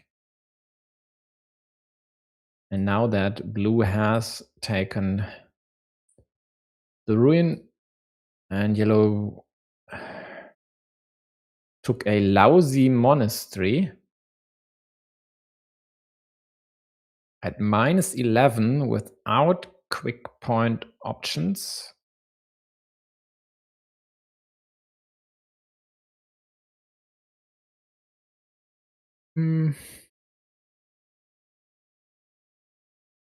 They need to hit the stuff here, and they don't. The straight goes to blue. And unless they make a severe mistake, like connecting yellow's fields here just to take 3 points away from yellow and open up the curve option again, this should be a blue win, forcing another decider. Yeah, he just dumps the straight somewhere.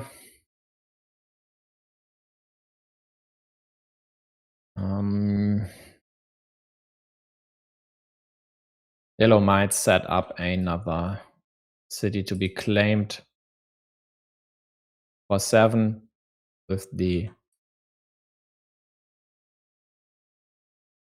twin caps, but they don't. They just go for 5 points, which allows blue to take a few points away from yellow, adding 1 point to the monastery and equalizing basically their 3 versus yellow's 6-point field. So a pretty closely fought duel here. And now we have 3 deciders. Let's go to the game that is nearing its completion. That is complex V and H versus Tarakanov, where the Mexican leads by just 2 points. But he has 3 moves left. Tarakanov, after this one, only has 2. Kills the monastery. Definitely a worthy investment of a straight, else yellow would have liberated the monk and taken another city. That option is off the table.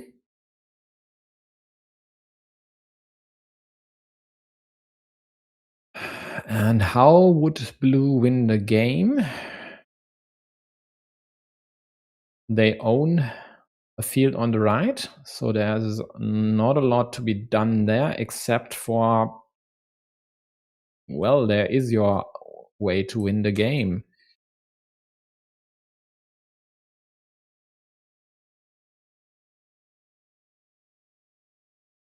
That would be a 16-point sequence. 9 points for the top field, 3 points for the bottom field, and 4 points for the city. Or, if you prefer, the road.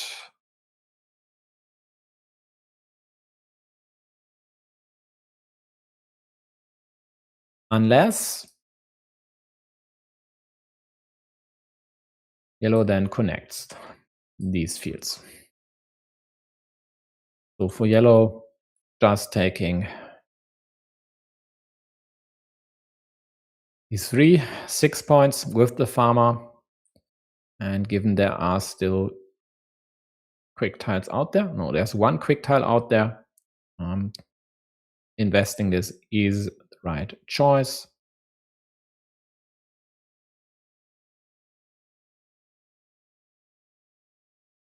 Yeah, wow, nice find. That could have worked, as there is still a Dorito out there, but there is no cow, and therefore yellow will kill this connection, and that then will be it. That will be the 3rd win for Mexico.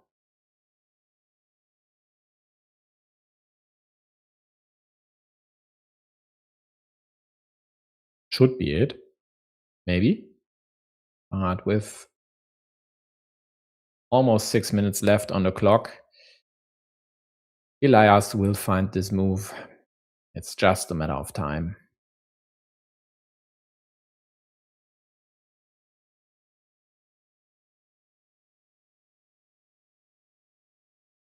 Yeah, no.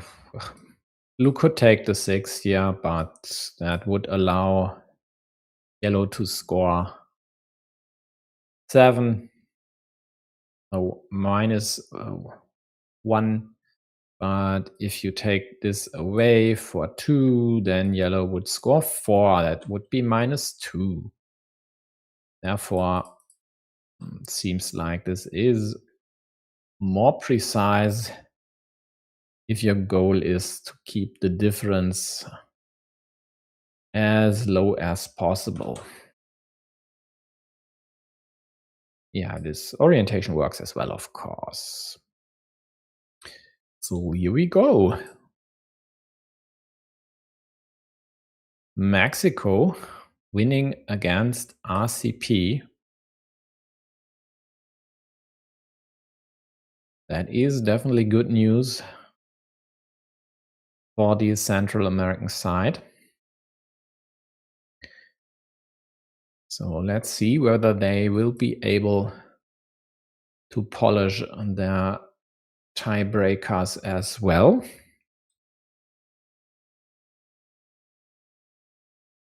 It's definitely not the end of the world for the RCP team. They were able to sweep Belarus in the first week. Let's check which group is this. It's Group F. Sweep completely. 10-0 game wins. It was. So Manarori.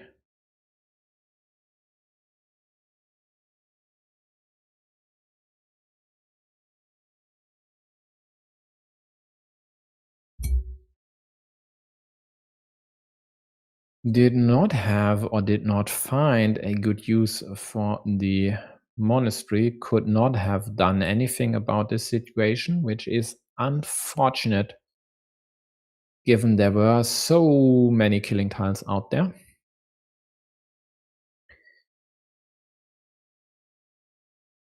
But at least gets a vanilla for 7. Blue takes the field. For 1, it's a 9-pointer, and it might unify with yellows for another 3-point gain. Quick points for yellow. Hey, Elias, congratulations. For those who don't know, Elias Mochan is complex V and H. So then, let's see.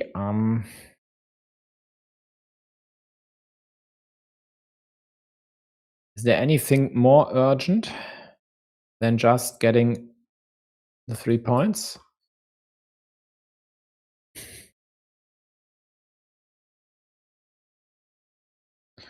Well, there would be if he had a second meeple in hand, and that is maybe taking this road just to prevent yellow from closing the city and taking the road. But I don't really see that he'd go for this with only the 1 in hand, not when there are still options to score points with big point tiles, although there aren't many left.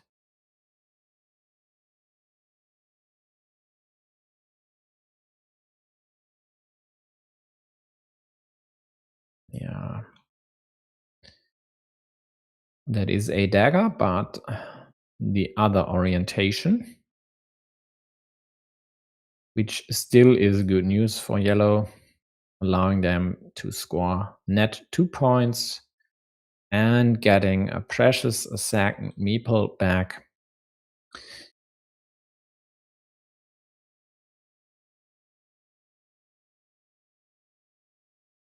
So then doesn't look great for blue. They might need to find a way to take over the shared field. There actually is curve here would work.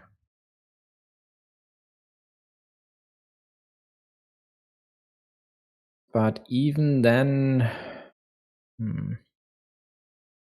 well, connecting with the dagger would for sure help. If yellow gets the dagger, it's lights out for Vladimir. That I'm sure of. Maybe it's already lights out in a more literal sense. Seems to be back.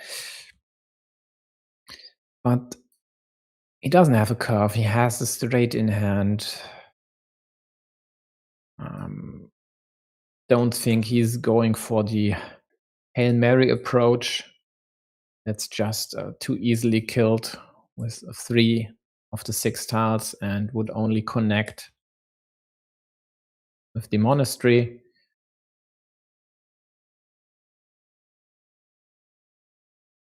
And doing a piecemeal, hoping to score quick points, yeah, does not. I think does not work.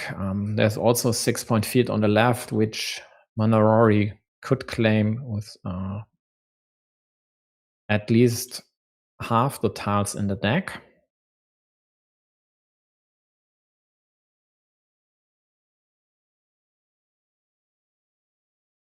Yeah, it does not look great for Vladimir, that's for sure.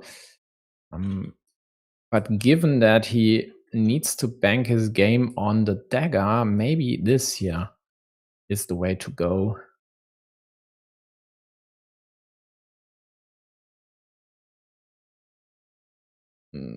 Which would only net 11 points, so plus 12 then. Yellow might get the 6-point fields, a few kick points here or 2 on the left side.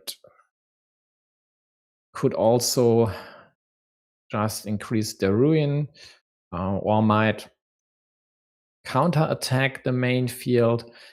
Yeah, it's not a great situation for blue. It's definitely not.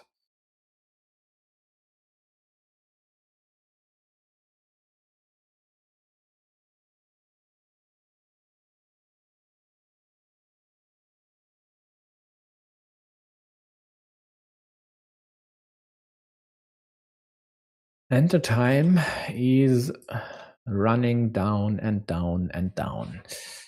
And at some point, he has to decide whether to punt, like doing something with the straight except attacking the field, or if he goes for the field attack now.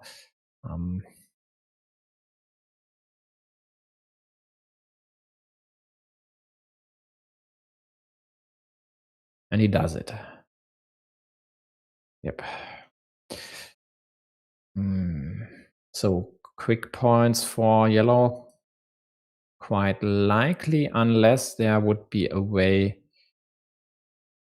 to attack blue's 9-point field. This here for sure would work, but relying on the dagger isn't the way to go. Finding another approach would be paramount, and getting a loop road started here, I don't see anything.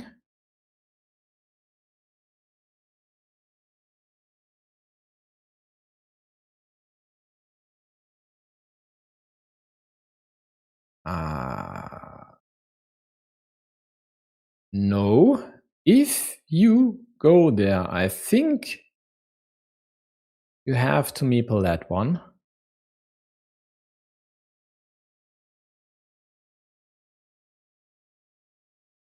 So could be 3 points for yellow, but if they score 3 points, they'd still be down 9 with only 1 move left.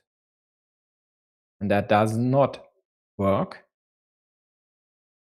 But being down 4 with 1 move left would have allowed them to win the game. And now they have to attack and only have a 1 in 3 chance to win it, and that is by drawing the remaining curve. 50-50 now, and missed.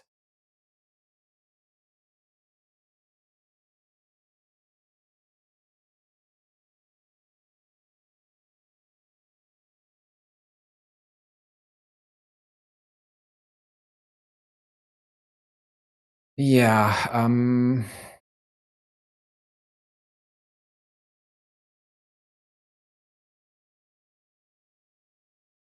would yellow have won?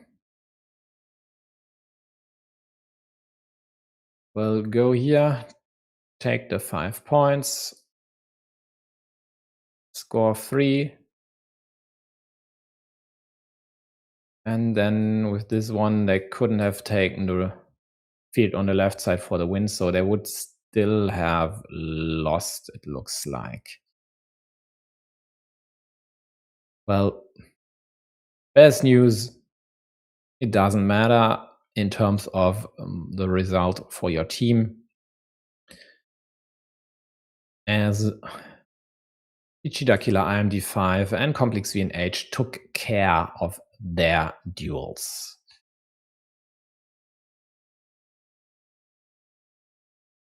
And our clock maximizers, Daniel Ayala and Anand May, are going at it a third time. Both taking their clocks down. And why not? It's a close game. And you have to think about stuff here.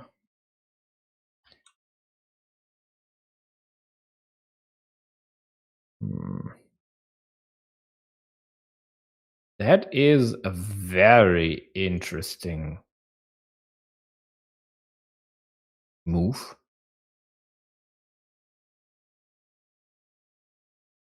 Why on earth would you go on the right and not trying to at least support one of your fields? So this tiny top one or this one in the middle, which is under attack by blue, by the way.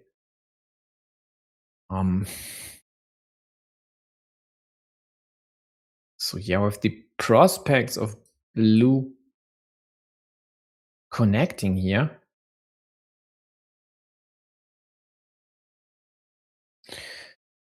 I don't like this at all. Even if there are still loads of Doritos out there, just add one of the triple cities, the quad city, and it's more or less toast. And if not, you'd need 3 tiles to complete it and get the second meeple back. So I don't see this here working for yellow.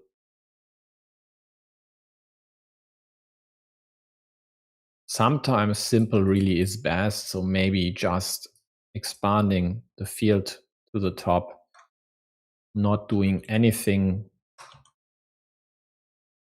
with stuff, not trying to go for another city. Might have worked way better.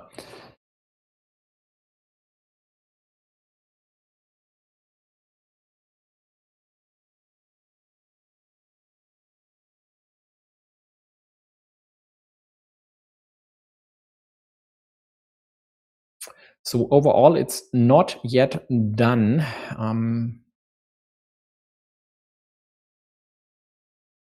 The score and the meeple situation favors blue, but once yellow connects here at the bottom to tie this 15-point field, that would be a 12-point move for them. They'd be up at 14. And then there'd still be options, of course, to reattack and snatch these 15 points away. There's still options to connect yellow's field up top to take away 6 points, or to connect here to tie yellow's 15-point top field, while also denying the second farmer entry. Yellow prepares for the impending blue field connection.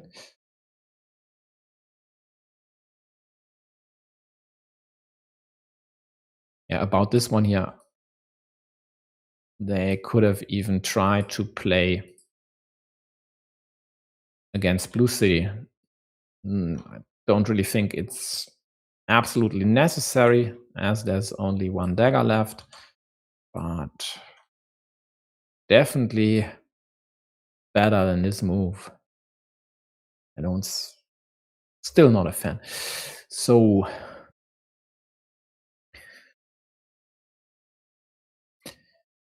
now the expected attack from blue on this field, and now yellow doesn't have an incentive to connect here unless they get to draw both curves, which blue needs to connect. So the second curve by yellow would definitely be placed to connect, likely up top, not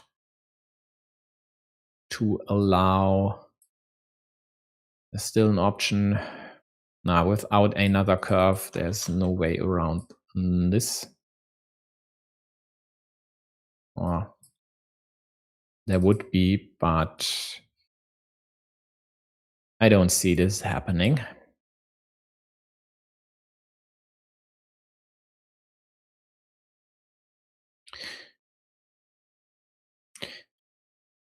Blue kills their 6-point top field, which allows them to liberate the monk, though. But that's also not great unless you do it with the one remaining field Dorito. If you'd have to use a vanilla, well then, expect blue to attack this field again.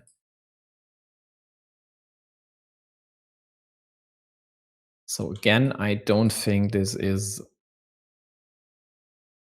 the point in time to go for stuff like that. Just claim 3 points, prevent blue from doing so later.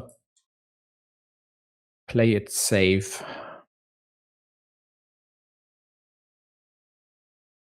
Let blue connect. If they get something, give you the meeple back and then connect up top.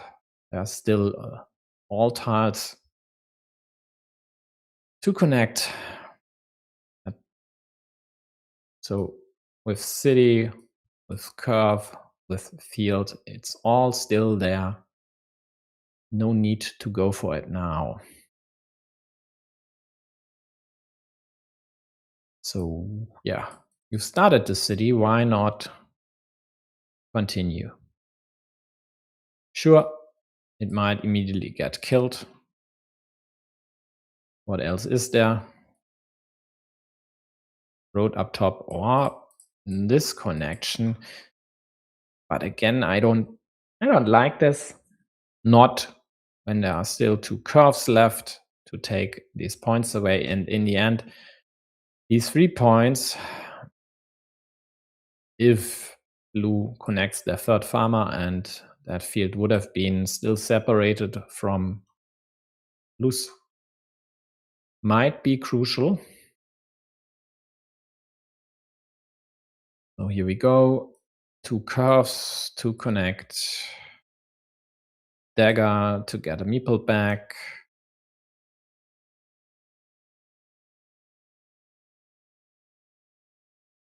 Anime used the vanilla over here. Trying to kill this, preventing yellow from closing the monastery.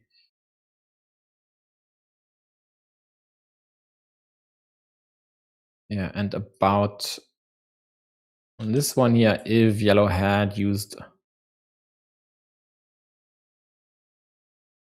this earlier, blue quite likely would have killed the city by now. Which they could do with this starting tile as well. The only question is, do they need to? It would prevent yellow from expanding the city, maybe still closing it, but it's again unlikely. But as yellow doesn't have another ruin available, might be worth the while. On the other hand, of course, there is just killing this connection. But he kills this, and I think that's totally fine. Yeah, one thing. This here would have been the easier approach to close that city, and blue with this Starting tile nips this option in the butt. Whoa, yellow does not claim the 5 points here.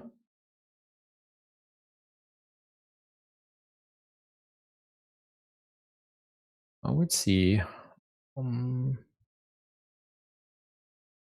They expect maybe another attack on the top field. But blue doesn't actually need to tie the top field. They only need to connect here to get 15. With these 3, that would be a +6. 1 curve for yellow. Only 1 to go.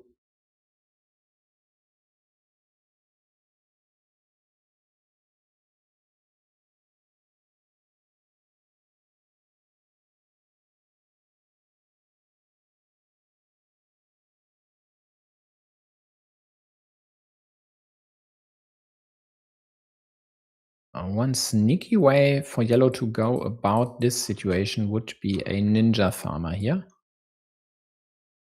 Because the only tiles to kill this are the 1 remaining curve and the 1 remaining dagger. In that case, blue quite likely would use the dagger to kill this connection. But they'd have to use the curve to connect, which would then set up the 50-50 for the dagger.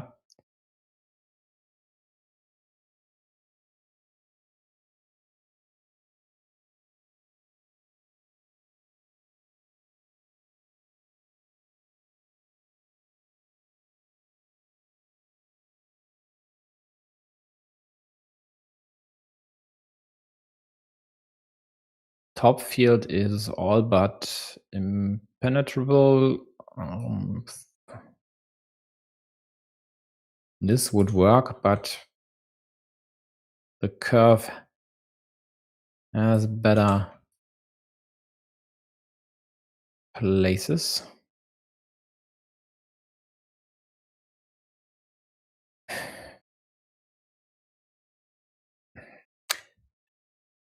Why go for a 5-point road? You did not take this 5-point ruin with actually still had a lot of potential here. Now you take a 5-point road. Blue connects, but blue did take this ruin in a way which does not allow for expansion. And there is only the dagger left to still score them points, but that dagger scores 3 points for blue on a yellow field.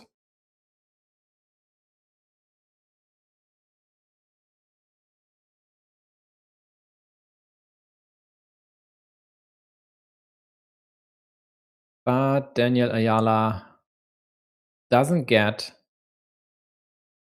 the right tiles. He needed this dagger for the road and the extender for the monastery.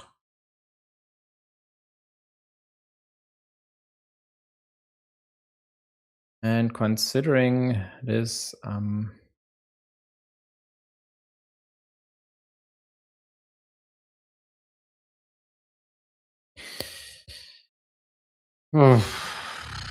yeah, I think someone has wasted a good chance to win this game, despite blue being able to get into the bottom field.